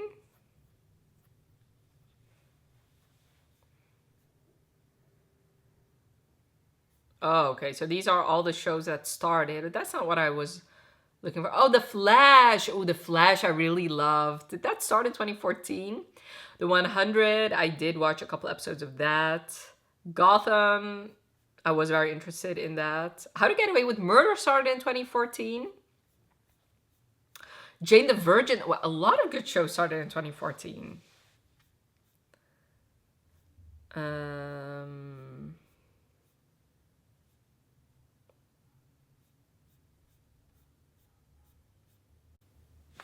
Okay, you know what we're gonna do? Let's look at my YouTube studio and let's look at the recaps I did. So, okay, let's do date. Okay. The Vampire Diaries was in its 6th season and I did start doing recaps for that, which means Pretty Little Liars was also happening at the same time. Oh, I did do a movie review for The Hunger Games Mockingjay Part 1. That's funny. Should I watch it? Let's not. Okay. Oh, I only did Vampire Diaries reviews in 2014. Yeah. Okay, but what I can do... Okay, so Pretty Little Liars had season 5 out in 2014. Which there's a hot picture of... What was his name? Jason De Laurentiis. That actor was so hot. Anyway. Oh, I can actually... Okay, you know what? In January of 2015, I did a TV shows I'm currently watching video. Let's watch that, shall we? Okay, editing Aya here. I am gonna tease you here a bit. I will not be reacting to the TV shows I'm currently watching in this video. I will be doing that in the 2015 video for 2 reasons. One, it was actually filmed in 2015, so it would just make sense that that video I will react to when I actually do the 2015 version. Plus, this video is already very long, so just putting this in here, it was gonna make it too long. Plus, I technically already reacted to it, but when I tried to edit it, I was watching the video actually on 1.75 speed, whereas I'm not gonna do that to you while watching the video, so that would be a 1 speed. So I just couldn't really get the two to comfortably sync. So yeah, I'm just gonna react to it again. You can actually, if you're interested, maybe none of you are interested in that. So the plan for now, which plans can still change, is for me to do the 2015 video in August. So, you know, that's like 2 months wait. You know, I'm sure some of you will have trouble sleeping waiting for that video. Sarcasm. Makes me kind of sad that I'm not watching any more TV shows, but really, like, there's only so many hours in a day. I work full time, and right now in my life, reading is just the priority, and I am reading more now than I did back then, so it makes sense. I know that if I start watching a lot of TV, then that means I will read a lot less, which that is fine. It's just not my priority right now. So yeah, I guess that is everything 2014 that I want to talk about now. There are some other things I want to talk about, but I'm kind of all talked out for today.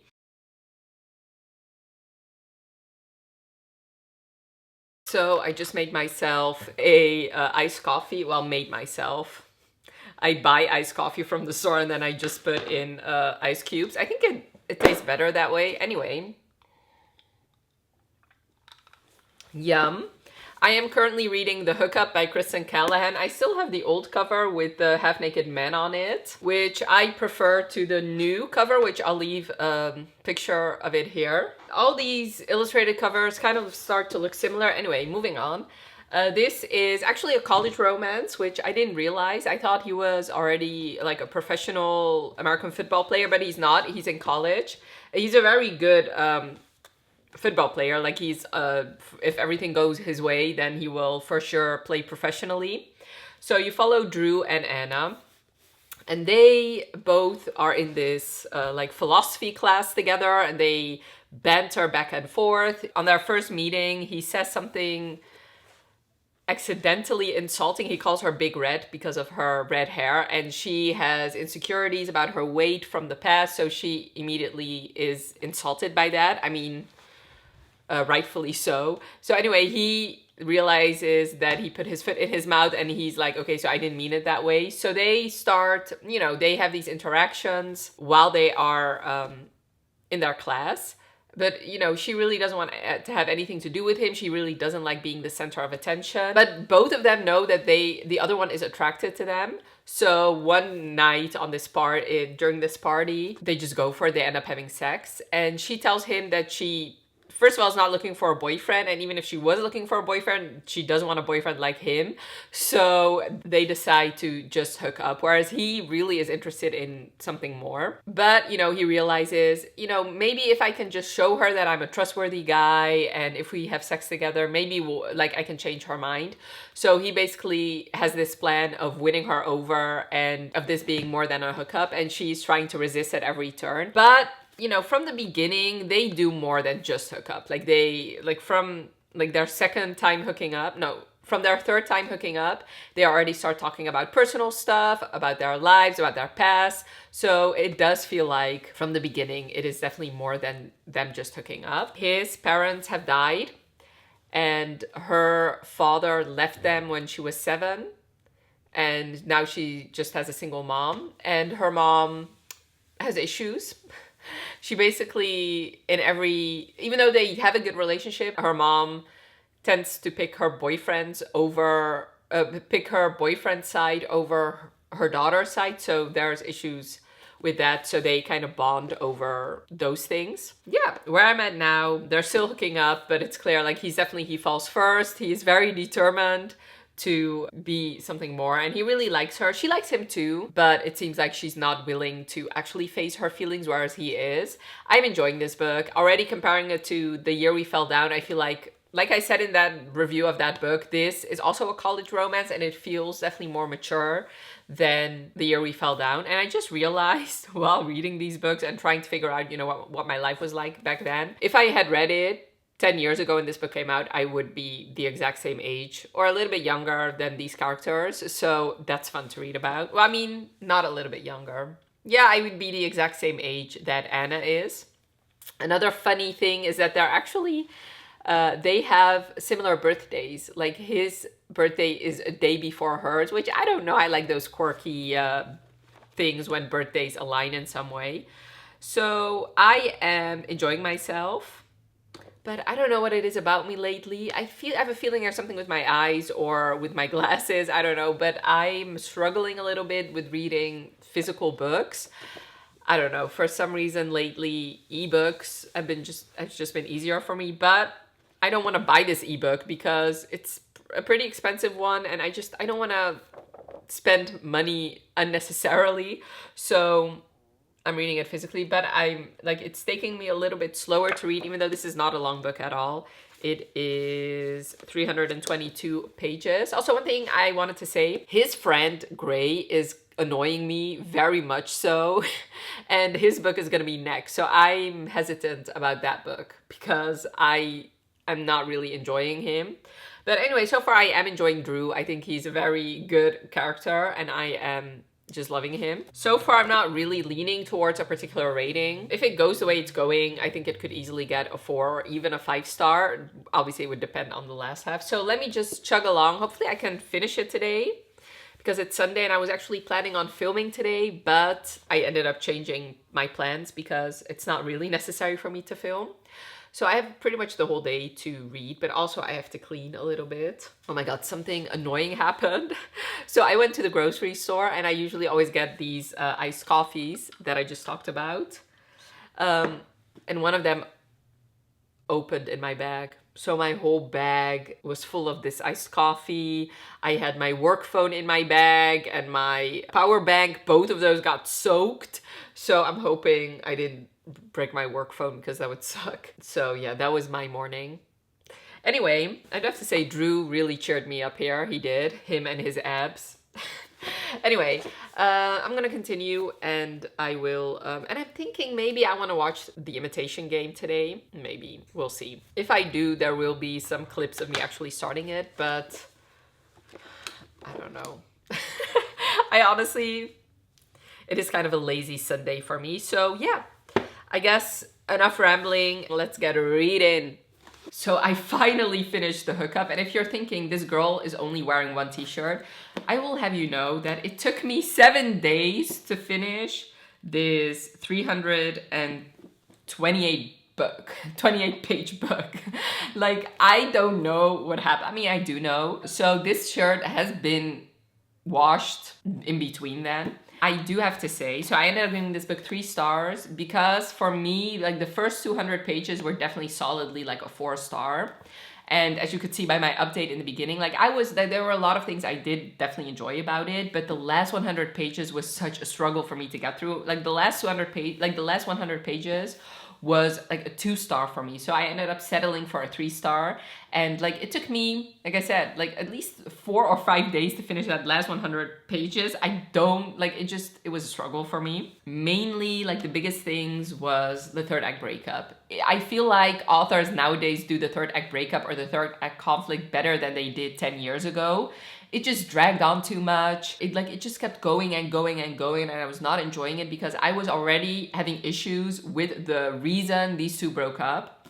And then on top of that, we still were dealing with conflict up until the epilogue, and I don't like that. I like, especially since in books like these where this is a hookup story in the beginning and she's resisting and resisting and resisting at every turn. So if you really look at it, we never really see this couple actually being together and being in love, because once they actually do decide, okay, let's just try and make this work, there's other conflict going on. So, and as you know, that is one thing that will usually stop me from giving a book 5 stars is if I don't actually see this couple happy and actually together.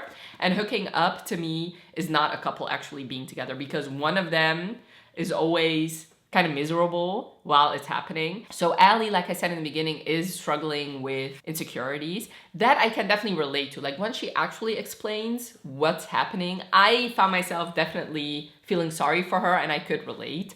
So she's pretty honest from the beginning that she doesn't want a relationship with him and she is just looking for a hookup. The problem with that is that it's hurting him.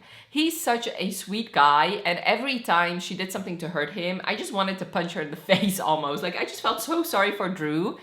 And like with the whole breakup thing, like it was the same thing. Like I just hated how much she was hurting him. And I was not on on her side at all with the breakup. I was like, why are you doing this? You're both miserable. It's nonsense. It's clear that he loves you. Why are you pushing him away? When she actually explained, you know, I was never noticed. I was literally invisible in high school. And when she explained that, I could relate because it was a similar thing for me. Like if I was in college and this hot athlete was interested in me, I also would not believe that he was actually interested in me. And I would probably have run faster than she actually did. So then in that case, I could empathize, I guess. But I felt like she should have groveled more. She never really did. And then the whole thing at the end, he ends up getting injured. Yes, there are caretaking scenes, but that also just like the whole last 100 is basically miserable things. And there's basically like one hot sex scene sandwiched between miserable times. That is basically it. Like the last 100 pages just was more skewed toward negative things and just sucky things. So in that case, I did not really prefer that. I would like my romances balanced, especially towards the end when like at one point I was like, we only have one chapter left. Like, why aren't these two actually together yet? So that's why this was not really my favorite. I do have to say, my ratings are going up. It's just they're slowly going up. And right now, I have a week left for this vlog, but I still have to read 2.5 other books for other vlogs. So I don't know if I can get to both of the books I wanted to. Maybe I can, we'll have to see. I definitely want to get to Archer's Voice because that book I need to read. That was the one I was looking forward to most. That one and Transcendence out of all the books I read for this vlog. So we'll have to see if I can get to Stepbrother Dearest. But on the other hand, that book is very short. It's less than 300 pages. But then this book was short and it took me 7 days to read anyway. So yeah, I guess you'll see. You will know what I end up doing. But would I recommend this? Yes, I would. I honestly would, because a lot of people that read it do love it. And I know that my preference for actually having the couple, like wanting the couple to actually be together, I know that is personal to me. I know not everybody needs that in their romances. And would I have loved it if I had read it 10 years ago? Yeah, probably, because I think I would have felt seen, definitely very much so. By Anna. At that time, my insecurities were like through the roof. So to know that somebody that struggles with similar insecurities that I do, that she does end up getting, you know, somebody like Drew, I think I would have definitely loved it. So I do think I would have given it, like this might have been one of my favorite books if I had read it 10 years ago. It's just now, yeah, of course I still have insecurities. It's less so than it was back then. I did tell you that I was hesitant to read Gray's book. Now, having read, like, even though the last 100 pages were not my favorite, what it did make me feel was more endeared towards Gray. Like, he was a solid guy, a solid friend towards the end. That rhymed. Anyway, so I do feel like I was more interested in reading his romance, and it was a little bit set up, his romance, towards the end of the book. So I am interested to see what his romance is going to be like. So yeah.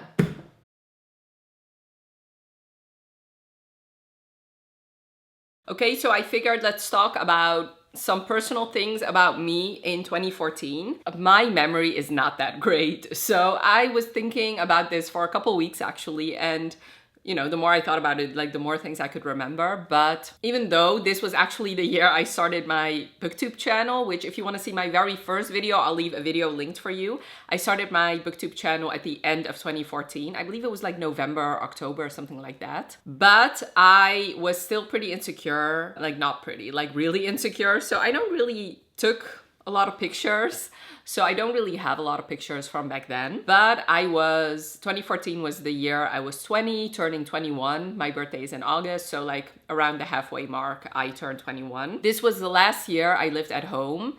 I moved out of my parents' home in 2015, but I do remember 2014, I mean, I would guess was probably the year I was like actively looking for a place to live. Back then, I was thinking I was maybe moving in with my two friends. So both, like all three of us were looking for places to live. I just started my second year of my psychology degree. So the second year of my bachelor, which that year will turn into the never-ending second year of psychology. That year was just so really like very hard for me because we had like 8 classes for that year, like 8 semesters basically, but we only had like one subject. And I don't know why they changed it afterwards, which was better, but we had 2 classes of statistics, which I suck at. We had 1 class of philosophy, which I also really suck at.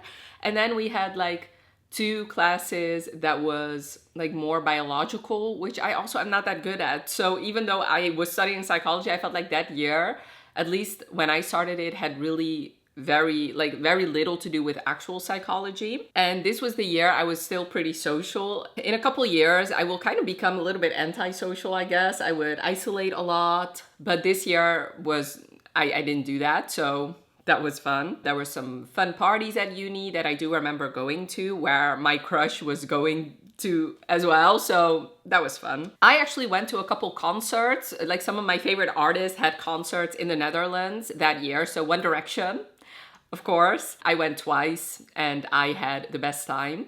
Then I also went to Stromae, which I don't know if he's that popular internationally, but in Europe he's pretty popular. I went with my brother. We had, like, that is still one of the best concerts I've been to. By the way, I looked these up online. Maybe the dates are wrong, but I think they're correct, I guess. I went to Justin Timberlake, it wasn't in Amsterdam, it was in Gelderland, which is like somewhere very far away. So I remember me and my friend who went got stranded somewhere, and then her father actually had to pick us up. So technically not adulting yet. And I went to Ed Sheeran, which was beautiful, of course. And I do remember All of the Stars was not actually a part of his set list, but he did perform it since he was in Amsterdam. So yes, I loved all of these concerts and I still remember them vividly. Let's now talk about my favorite books of that year. So I actually did a favorites video that year, but you know, this video is already so very long, and I don't know, I was thinking maybe I wanted to do a video where I actually react to some of my favorites videos and read the books that were actually on my favorite video. So I want to save that video for if and when I do that video. So let's look at Goodreads. Let me do a screen recording. Okay, so basically these are, as you can see, I've been on Goodreads for a very long time now. And let's just look at the books I gave 5 stars that year. So 2014, Details. So as you could see, most of the books I read, I gave 5 stars. That is pretty par for the course for me. I tend to rate pretty generously, which, if you can see in this video, is even more odd that I haven't given a lot of books high ratings. So let's just go through them. I do see books in similar series, so I'm just gonna skip over those. So let's start with the Bloodline series. So I see Adrian's Lost Chapter. I see the first book, the second book, if Goodreads is working with me. I see the third book, the fourth one, and the 5th one. I believe the 6th one came out in 2015. So Bloodlines is one of my favorite series. I actually reread the first 3 not too long ago, and I still stand behind my 5-star ratings. I just really love Adrian. Adrian is and probably will always be one of my favorite characters in literature. I just really love him. I don't know why, he just has endeared me to him so very, like from the very beginning I met him, I was hooked. So yeah, still stand behind that rating. Now for a couple Rainbow Rowell books. So Eleanor and Park and Fangirl are here. So Rainbow Rowell, I don't know, I feel like I've soured a bit on her books through the years. Looking back, I probably shouldn't have given Fangirl 5 stars. I feel like I was definitely a part of that hype train. Everybody and their mother seemed to love that book, so I felt weird for not enjoying it as much as other people. I feel like if I had rated it, honestly, I would have given it 4 stars back then, and now I don't know. I really don't love to read about fan culture that much. But Eleanor and Park, I do remember, like, that was definitely solidly a 5 star. It was my favorite book of hers. I don't know if I would still love it reading it now, so I'm not sure if I still stand behind this rating. Immortal Rules by Julie Kagawa. This one is still on my series to finish list, which not, like, there's only a couple of books that I started back then, or series that I started back then, that I would still consider continuing, and The Immortal Rules is one of them, but I would have to reread the first book to see if I actually want to continue, so I'm not too sure yet. I feel like I'm a bit dark, sorry. So I'm not too sure yet, but I feel like I would still stand behind this rating. Okay, so yeah. What did I do? Go back. Ignite Me, of course, I talked about in this video. I do feel like I still stand behind this one, but I am intending to reread this book. Okay, so actually 2014 is the year I started reading the Throne of Glass series, which I actually did a video about like my journey with Sarah J. Maas, which I'll also leave that linked for you. But of course, I still stand behind that. I've reread Throne of Glass multiple times. So I read the first 3. So Throne of Glass, Crown of Midnight, The Assassin's Blade. Oh yeah, and of course, I actually only read those 3. As you could see in the video, I actually only finished Heir of Fire in 2015. The One and Only Ivan, oh, that was such a beautiful, beautiful book. I still stand behind this rating. I have wanted to reread this book multiple times. I haven't yet, but I just have very fond memories of it. It's a beautiful story. So I would still stand behind this one. Saga, yes. I read the first 3, right? Yeah, and Saga is my favorite comic series of all time. So I read the first 3, like I said.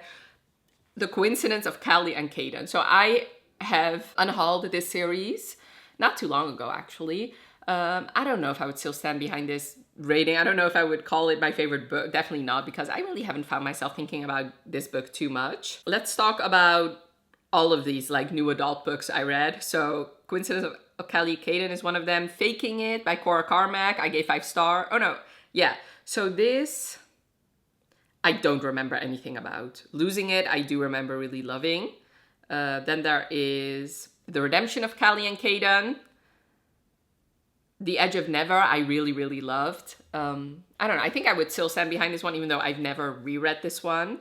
And Easy, I think I would also still stand behind.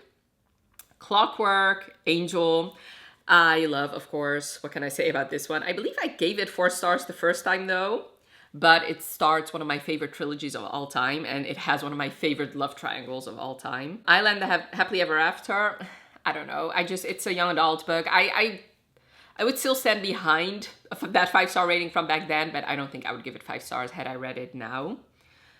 Amulet, I started it. I really enjoyed it, but I never continued on, and have I unhauled it? No, I still have this series. I don't know. It has beautiful, beautiful illustrations though. Then I finished the Percy Jackson series. So the 4th book and the 5th one, I still stand behind this. I really want to reread this series and continue on with the spin-off. White Hot Kiss, I did really enjoy. I think I would still love it if I read it now. 4 by Veronica Roth. Yeah, I mean, I really loved this series back then. So I guess I would still stand behind this. Maas by Art Spiegelman. I believe I gave the first one 5 stars and the second one 4 stars. This was beautiful, a very poignant, important book to read, but given what is happening in real time, the history that is being, like the things that happen nowadays in Israel and Palestine is like, it feels like history is repeating itself with different villains and, you know, so I would still give it 5 stars, but I feel like in the context, and I obviously when I read it in 2014, the Israel-Palestine conflict was still going on, but the fact that it's, you know, live streamed basically in 4K, it just makes me, you know, obviously it sheds a different light. Having said that, obviously it doesn't erase the history. It's still obviously important to still read about that, but I mean, you would think people could learn from that and not repeat history. Unfortunately, that is not the case. Oh, I also read Saga Volume 4, which I still stand behind. And this is interesting, The Magic.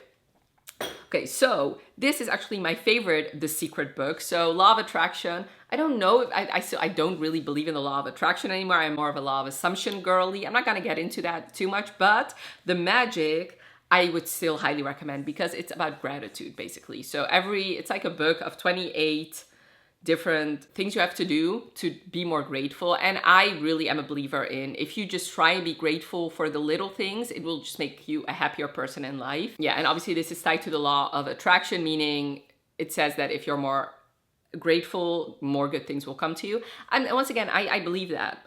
I just believe that if you are more appreciative of the things you already have, then first of all, you'll be more happy, but also I do believe that that will attract better things in your life. And what I'm talking about is the things you should be grateful for are the things most people take for granted. Like sometimes I get off my gratefulness wagon, but you know, just being grateful that I have arms and legs. And you know, for example, Archer's Voice is a book I'm going to read, or I've read in this vlog. Yes, being grateful that I can speak, you know, that is something most people take for granted, but when that's lost, you can see what kind of impact that will have on your life. Anyway, I'm off my soapbox now. I would still highly recommend. I don't know if I would recommend The Secret necessarily, but The Magic I would, because I just feel like it just makes you a happier person being grateful for, even if you have very little, to be grateful for even that. It's better to live your life that way, in my opinion. Moving on. Okay, editing, Aya here. I just realized I skipped over a very important book, Forbidden by Tahereh Suzuma.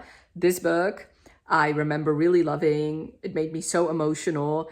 And this is a book that still to this day, I still find myself thinking about it once in a while. So I would still stand behind this rating. And in fact, I've been meaning to reread this book for a couple of years now. I still haven't because it's kind of intimidating since it's so very sad.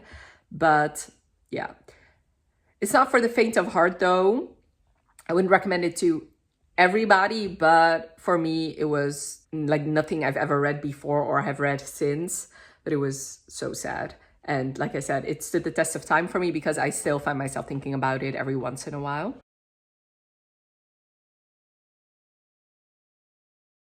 Okay, so I started Stepbrother Dearest yesterday and I finished it today, so it literally took me 2 days to read. I could have probably finished this book in a day, considering it was only 220 pages. I heard about from mainly the Goodreads Choice Awards of 2014. I did want to pick books that I probably wouldn't get to in the next couple of years, but that were pretty high up in the Goodreads Choice Awards. So that's why this book is here. And it was also very short. And also didn't seem to start a series, which now I know it is, but it's only like 2 books. And technically, the author doesn't classify it as a series, but to me it is. So that's why Stepbrother Dearest is here. So I actually listened to it as well as read it, which by the way, I put the illustrated cover here because I know I said in my Goodreads rant, the Goodreads Choice Awards, that almost every book cover has an illustrated cover now, and I kind of miss, I don't know if I said it in this video, but I have said that I kind of miss the half-naked men, but I really prefer this illustrated cover over the half-naked men cover. Anyway, moving on. Yeah, so I listened to it as well, and so Andy Arndt is one of the narrators, and I have loved her ever since I first listened. Like, I think one of my first audiobooks was her narrating it. And who's the other person? Christian Fox. So this is a duet narration, which I have come to realize that if there's a book that has a duet narration, I will be listening to that book as well as read it. So that was nice because I liked listening to it too, because I also had to clean my living room. So I could still read the book while doing my chores, so that was nice. Anyway, this is neither here nor there. Let's tell you about the synopsis. So this, as you can tell by the title, is a stepbrother romance. You follow Greta and Alec. So it's not Alec with an A, it's with an E. So E-L-E-C, so Alec, anyway. So you follow them. Her mother got married to his dad, but he has been living in California. They live in Boston, and she doesn't know her stepbrother at all. And now, because his mom is traveling, his mom is an artist, he now has to live with his father for a year. So he's going to be living with her. She is kind of excited about that. She's an only child, and she's, you know, looking forward to meeting her stepbrother. On their very first meeting, he is unbelievably rude to her, and he is, you know, keeping his distance from her. He doesn't want to have anything to do with her. He doesn't have a good relationship with his father.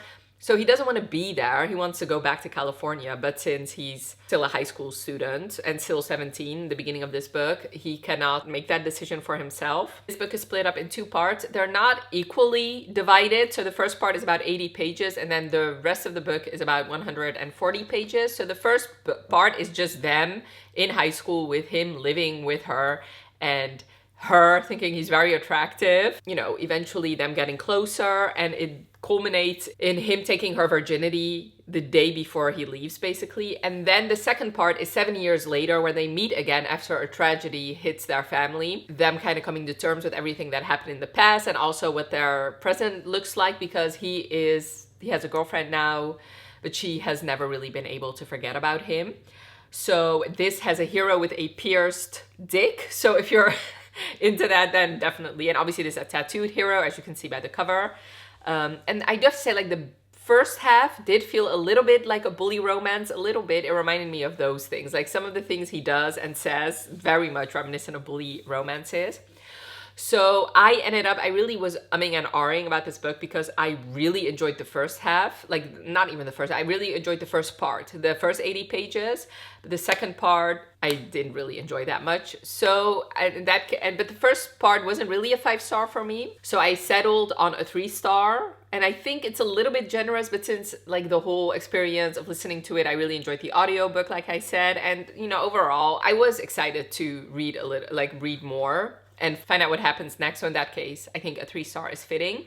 So like I said, I really enjoyed the first part. The first 80 pages, I liked their bantering. I liked how he wanted nothing to do with her, but she kept being the better person. I loved how she could stand up well on, like, against him, which I like. If there's like a bully type dynamic, I like for the girl to have a spine, and she definitely did. I did feel sorry for Alec because, like I said, he has a complicated relationship with his father, and his father is not nice to him at all, even though, and that I did like in this book, how people could be multifaceted, even though this is not a very long book, it's only 230 pages, but you could see Randy, the father, be really nice to Greta, but be such a sucky dad to Alex. So I did like seeing that. Like, nobody was completely evil. It was just, like I said, people are complicated. This was definitely a complicated man. And, like, as far as, like, the taboo nature of it, it didn't really, like, yes, I guess in a way, like, being in love with your stepbrother, yes, that is taboo, I guess, but it never felt very forbidden to me. Like, I don't know, the stakes weren't that high to me. So what didn't I really love about this book? So this is technically this is second chance romance, right? They had, like, sort of like a beginning. So the kind of almost is never enough type beginning, which that is one of my favorite songs by Ariana Grande. So they had somewhat of a beginning, but it never really amounted to anything. They were never anything serious. He was never her boyfriend, but, you know, he did take her virginity. Obviously, she'll never forget him. And that was a very complicated time in his life, and she was, like, the only ray of sunshine in his life. So with second chance romances, an author can either decide to start them off in the past and then have that be one part, and then the second part will be them in the present, which, as you could tell by my synopsis, is what this author did. Another thing an author can do is have flashbacks. And this book also had flashbacks, which to me made no sense. It's a very short book. We already got everything we needed to know from the past. The flashbacks made no sense, in my opinion. And basically the flashbacks were from his point of view.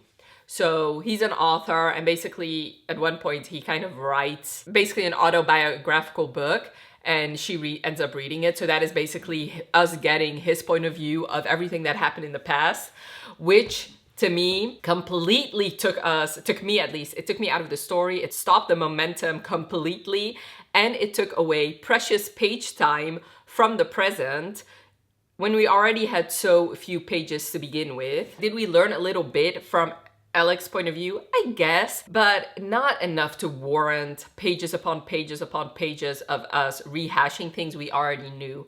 In that case, this should have either been a dual point of view story, which obviously she didn't want to do considering, like, the whole mystery of the first part.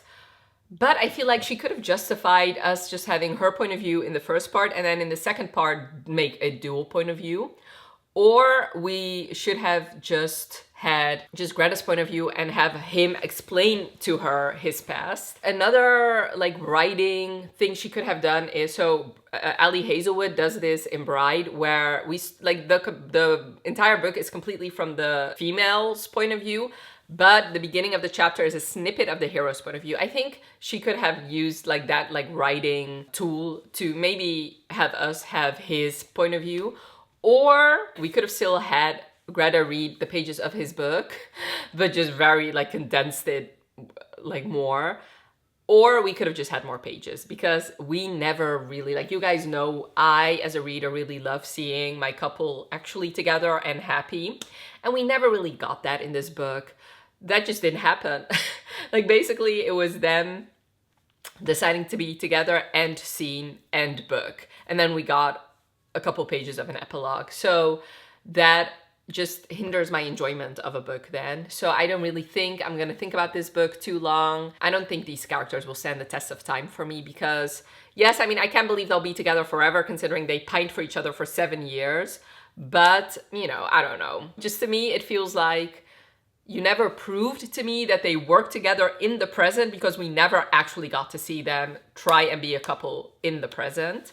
Also, as I already said, he has a girlfriend. So there is elements of cheating in this book. They don't never really cross the line, sort of. No, they actually don't.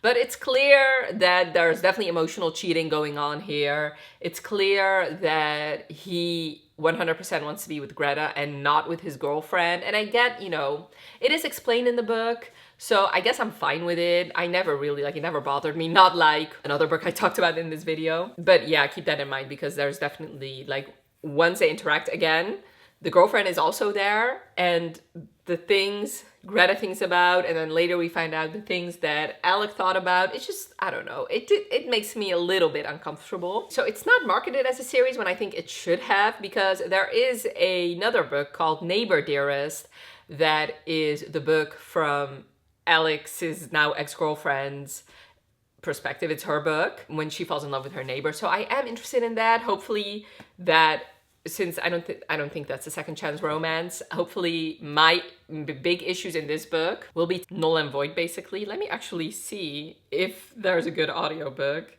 Neighbor Dearest. No. Oh. Okay, so that makes me sad. It's only narrated by one person. But if I look at the cover, it does seem to have dogs, which I like. And I also like a neighbor romance, I always have. So we'll see when I get around to it. So do I think I would have liked it in 2014? I do think so. Because, so there's 2 sex scenes in this book. One, when they are still 18. So like I said, when he takes her virginity, we get an in-depth sex scene. And then we get one when they finally decide to be together. Especially the one in the past was really, really hot. And I do think I would have definitely enjoyed that. And I do feel like, since I was like still 21 at that time, or like 20 or 20, I think I would have thought that that was so taboo and so forbidden that I would have eaten that up. Whereas now, obviously, I have read much more taboo romances than this. And would I recommend it? I would, because a lot of people do seem to really enjoy this book. So it has a 4.03 average rating. 40% has given it 5 stars and 32% has given it 4 stars. So about 72% have given this book a 4 or higher. Some of the reviews are as recent as from 2021. But yeah, most of them are older reviews. So I would recommend it, and especially if you love listening to audiobooks, I would say skip reading it and just listen to it, because like I said, the audiobook was a 10 out of 10, okay? It was so good. I really love these narrators. Like I said, it's duet narrated, meaning the man narrating will do every male speaking role, even if we're in the female's perspective, which of course in this case, there was technically only one point of view, so I did enjoy that. I really prefer duet narrated audiobooks, so that is fun. Yeah, I think that is all I have to say. Will I read more Penelope Ward? I would, because she does a lot of books with V. Keelan, and I actually read a book by them, a Christmas romance, that I also did enjoy. Room Hate sounds fun, because it's a roommate romance, which of course I love. Let me think. Do I have any other thoughts? I think in conclusion, I feel like I probably would have given this book a higher rating had the second part been dual narrated, because I really wanted more of Alec, like more of his thoughts in a more natural way, I guess. Like I just wanted him, like for example, I wanted him to see him interact with his mom, because he also has a complicated relationship with his mom, and his mom has mental health issues, ones that I relate to. So I wanted to see that, but since we only got her point of view, the things about him were discussed more surface level.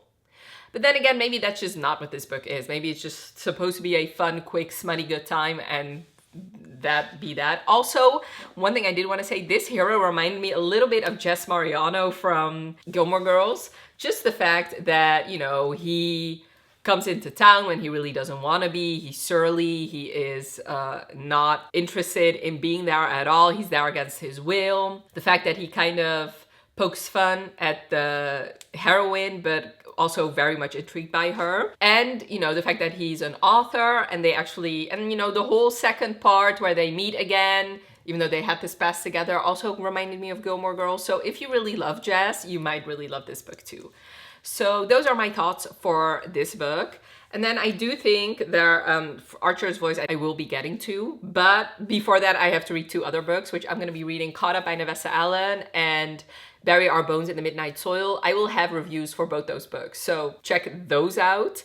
And I guess I'll see you back here when I start Archer's Voice.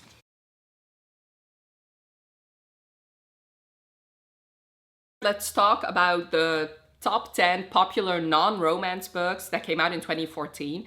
Basically, I looked on Goodreads. There's this list where you can basically go to every single year and look at which books were the most popular in a particular year. So I went to the 2014 one, and this is the top 10. So I'm gonna go from like least popular to most popular. Obviously, like I said, it's still the top 10. So these are like the most, like the very most popular books. And I'm gonna tell you if I read it, and if I haven't read it, whether or not I'm still interested in it. In 10th place is Rune and Rising, which is the third book in the Grisha trilogy. I read this one, I gave it 5 stars. The Grisha trilogy is one of my favorite books or series, so yes. Or I don't know if it's not called the Grisha trilogy anymore. It's called the Shadow and Bone trilogy. I'll give you The Sun. This book I will be reading this year. In fact, I think I'll be reading it either this month or next month, so that's exciting. Big Little Lies, I read and really enjoyed. Let me see what I gave it. I gave it 4 stars. Number 7, Station 11. I am still very much interested in this book, but I have no actual plans to read it. Everything I Never Told You, same for Station 11. Very much still interested in it, but I don't have any solid reading plans for it yet. Milk and Honey, I read and definitely enjoyed. It's very sad, but this is a poetry collection, which I rarely read poetry, but this was so very popular that I decided to pick it up. I gave it 3 stars. I don't know why. Anyway, Red Rising, I tried to read this one, but I DNF'd. I just felt like it was so unbelievably brutal, and I just really couldn't read it anymore at that point. I guess, it's still on my shelves. I've always had plans to continue on with it, but for now, it's still a DNF for me. To All the Boys I've Loved Before, of course, I read this book and I really very much enjoy it. Yeah, I believe, let me see when I actually read it. So I gave it 4 stars. I read it in 2016. I don't know. Yeah, and obviously there's a TV show for this book, which I've only watched like a couple episodes.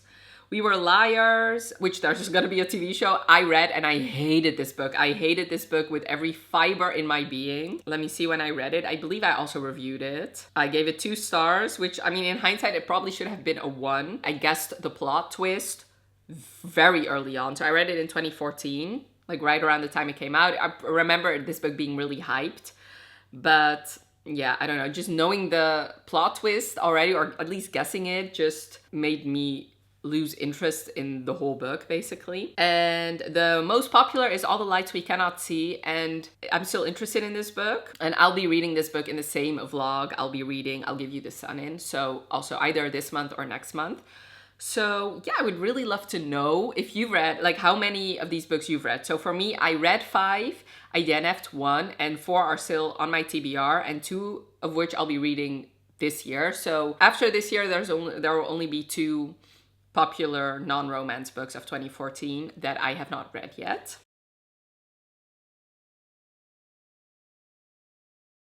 So I just finished Archer's Voice. Let me talk about why this book is here. This one was the highest one on my own recommendations list. Let me actually see how many times this book was recommended. This one, and pretty much all the books in this series. So basically this book is tied to like 3 series of hers. I'm a little bit confused, but it was recommended 131 times. This book is one I still hear people talking about and gushing about. I know this is a lot of people's favorite romances, so that's why this book is here. Also, it was in the Goodreads Choice Awards of 2014. I believe I said it before, but this one was the one I was looking forward to most. Get the special edition one because I really, really love this book. Let's talk about it. So this book, if you don't already know, but I mean, I'm gonna give you the synopsis anyway.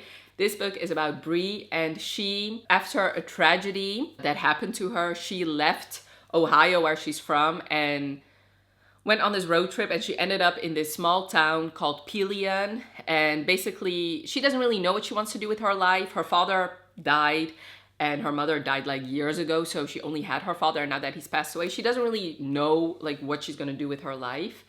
But she decides to rent this cottage in Callihan, and she decides to stay there for the summer, and after the summer she'll figure out like what she's gonna do, either move back to Ohio or stay in Callihan or have something else. On one of her first days, she bumps into this mysterious guy who has this, like very long hair, giant beard. He's pretty much a bit unkempt.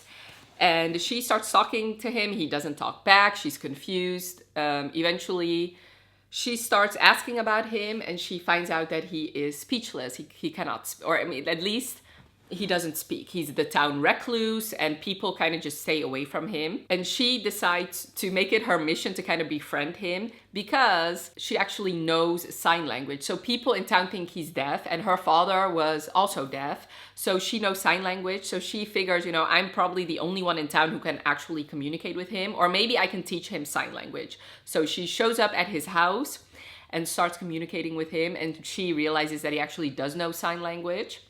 And so starts their friendship. He's, like, in the beginning, he's very reluctant because he hasn't really been treated the nicest. Like I said, he's like the town recluse, the town pariah. He hasn't really been welcomed. And he also had something very, very tragic and traumatic happen to him that left him with like a giant scar on his neck, and that prevented him, like he cannot speak. And like I said, they built this friendship. Both of them have dogs. His dog actually had like a litter of puppies, which I loved seeing that too. It's basically their story, falling in love, but also both of them dealing with their trauma, which I'm not really gonna get into. You can look up trigger warnings for sure. Like I said, he is a very scarred hero. And basically, like, while they're falling in love, she, he shaves for her, she cuts his hair, and like he is like the most gorgeous being on earth, basically. He's also a virgin because both of his parents died, and he was left in the care of his uncle, but his uncle was seems like a conspiracy theorist. Also, he seemed like he was on the spectrum. He was very distrustful of doctors, of people. So he has basically stayed in his uncle's house. His uncle would leave sometimes, but he would basically just stay there with his uncle. After his uncle passed away, he just stayed in his house and just like never really left, other than getting like necessities. So, you know, this is basically like a teach me book. Like, she's teaching him what it's like to be loved. She's teaching him how to kiss. So there's also a never been kissed book. And eventually, you know, she'll teach him, you know, more intimate things. And I really love this book. Like, first of all, Archer just broke my heart. Like, I felt so unbelievably sorry for him. I felt sorry for everything that happened to him and how the town treated him and how just what a shitty hand he got dealt. And there was nobody, like before Bree, there was nobody to be there for him. There was nobody to try and befriend him or try to understand him. Because, you know, since he doesn't speak and since he's kind of been isolating, people think that there's something wrong with him. When there's like, the only thing that is different for him is that he cannot speak, but he's very, very smart. In fact, anytime he picks up a new hobby or tries something new, he's a very, very quick learner. And Bree's really the only one who tried with him. And, you know, it didn't even take that long for him to open up to her. So I just, like I said, I felt so sorry for him. He's 23 in this book. Just to know that, because also his childhood, even when his parents were still alive, it wasn't the best. There was domestic violence. And then afterwards, after his parents died, you know, the fact that he never really got a chance, and to know that maybe if things had worked out differently for him, how he could have thrived. It just, like I said, it just broke my heart. Bree, I really loved. I loved what a good person she was. I loved how much she had a mission, and that was to befriend him, and nobody, not even him, could dissuade her from doing that. I loved, even though they didn't really treat him the best, I did love eventually how the town kind of rallied around Bree and also eventually around Archer. I loved how when she got into town, like her elderly neighbor greeted her and how she kind of took care of her, and also eventually she starts working at the diner and how she becomes friends with the owners and how she kind of flourishes with that. I really enjoyed too. And I understand very much why this book is so beloved. If I hadn't said it before, I gave it 5 stars without a shadow of a doubt. I really loved it. Definitely my favorite I read in this vlog. Is there anything else? I think a lot of people have already said everything there is to say. Oh yeah, what I did want to say is, okay, so Travis in here, so he's Archer's cousin, and he is kind of, I don't want to call him a villain. He's not technically a villain, but he's definitely causing trouble for Bree and Archer. And he was getting on my last nerves. And I knew obviously before getting into this book that he was going to have his own book. So I'm kind of hesitant. He kind of redeems himself in the end. And I have been known to love like villain turned hero stories, like characters that were kind of antagonistic or like the anti-hero or the rival or the villain eventually getting their own books. I do tend to enjoy those books, so we'll see for Travis, but I don't think it can compare to Archer's voice.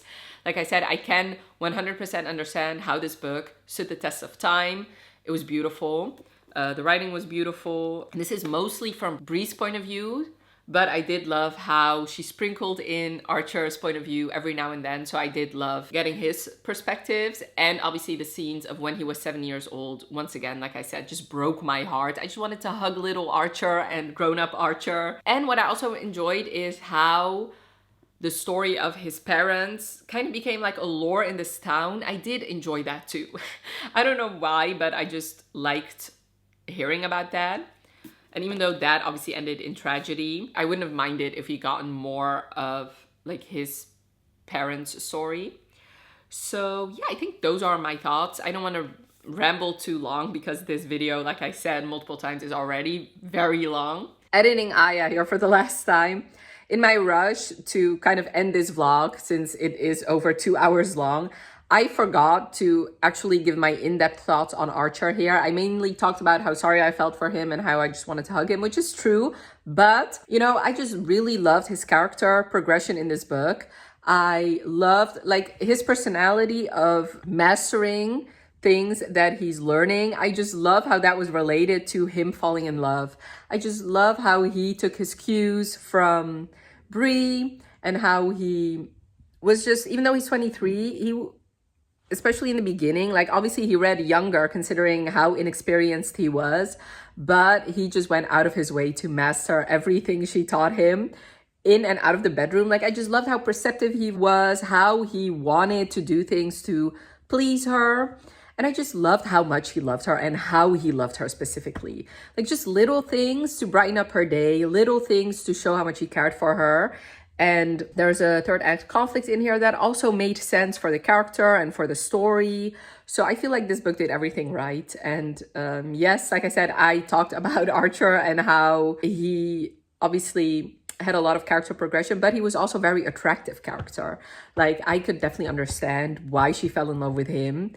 And he's described as very attractive, like physically, obviously, since he's a Hale. But I don't know, I just feel like the way, like he would do anything and everything in his power to make his woman happy and how loyal he was to her. I just loved all that. So yeah, Archer could definitely become a book boyfriend, honestly. I could read like 1,000 books about him. He's just sweet and kind and loving, and just, once again, I just love the way he loves her, and I just love how he tried, sometimes failed in his quest to get out of his shell a little bit, but also how he was willing to try more things and how Bree helped him with that, and also how he did that for Bree, but obviously in the end it will help him too. So yeah, Archer is great.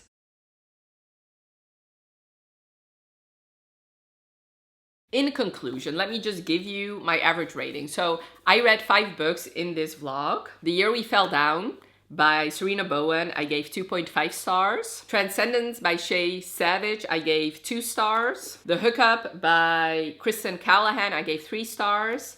Stepbrother Dearest by Penelope Ward, I gave 3 stars. And Archer's Voice by Mia Sheridan, I gave 5 stars. So the average rating for the books I read in 2025 was a 3.1. Now let's add the 8 books I read before 2025, which was Bound by Honor, which I gave 4 stars, Romancing the Duke, which I gave 5 stars, Maybe Someday, which I gave 1 star, After, which I gave 4 stars, Ugly Love, which I gave 4 stars, Heir of Fire, which I gave 5 stars, Kiss of Deception got a 5 star, and Ignite Me got 5 stars. So if I add those, the average rating is a 3.7, which is still lower than my usual average rating. Usually I tend to sit at like a 4-star average rating. Like I said, I'm pretty generous with my ratings. I did love doing this video though. I know it's very long, but I don't know. I just loved going back 10 years and seeing what my life looked like, what the world looked like, what kind of books were popular and how they were different from the books that are published nowadays. I think my biggest conclusion is like the whole 3rd act breakup, 3rd act conflict thing. I don't know, I feel like authors do it differently now. Like if I look at Elsie Silver, for example, I don't think she ever, like at least from the books I read, I don't think she really ever has her characters breaking up. There's just a conflict that adds tension to the 3rd act, but you know that they're always gonna fight for each other. Whereas I feel like in the past, it was just like breakup and then they would eventually obviously get together since it's a romance, so there's a guaranteed happily ever after. But I feel like, I don't know, obviously it's fine if characters break up, but I do like that nowadays some authors just tend to go for have there be a conflict, whether internal or external, and then them try and solve that conflict. So yes, those were all my thoughts. Definitely let me know in the comments. But well, first of all, if you're still here, leave me some sort of flower. Is there a dandelion emoji? If there is, leave that in the comments below. If not, leave me some sort of flower emoji for Archer's Voice. And if you read any of these books I talked about in this video, leave all your thoughts down below, whether it's the romances I read now or the romances I read back then, or like the not romances. Any thoughts you have on anything I discussed, leave that in the comments below. And if you have any books you want me to read for the 2015 version, leave that in the comments as well. And I really hope you enjoyed this video. Definitely let me know by leaving a like if you did. And thank you so much for watching. Have a wonderful rest of your day and I'll talk to you later. Bye.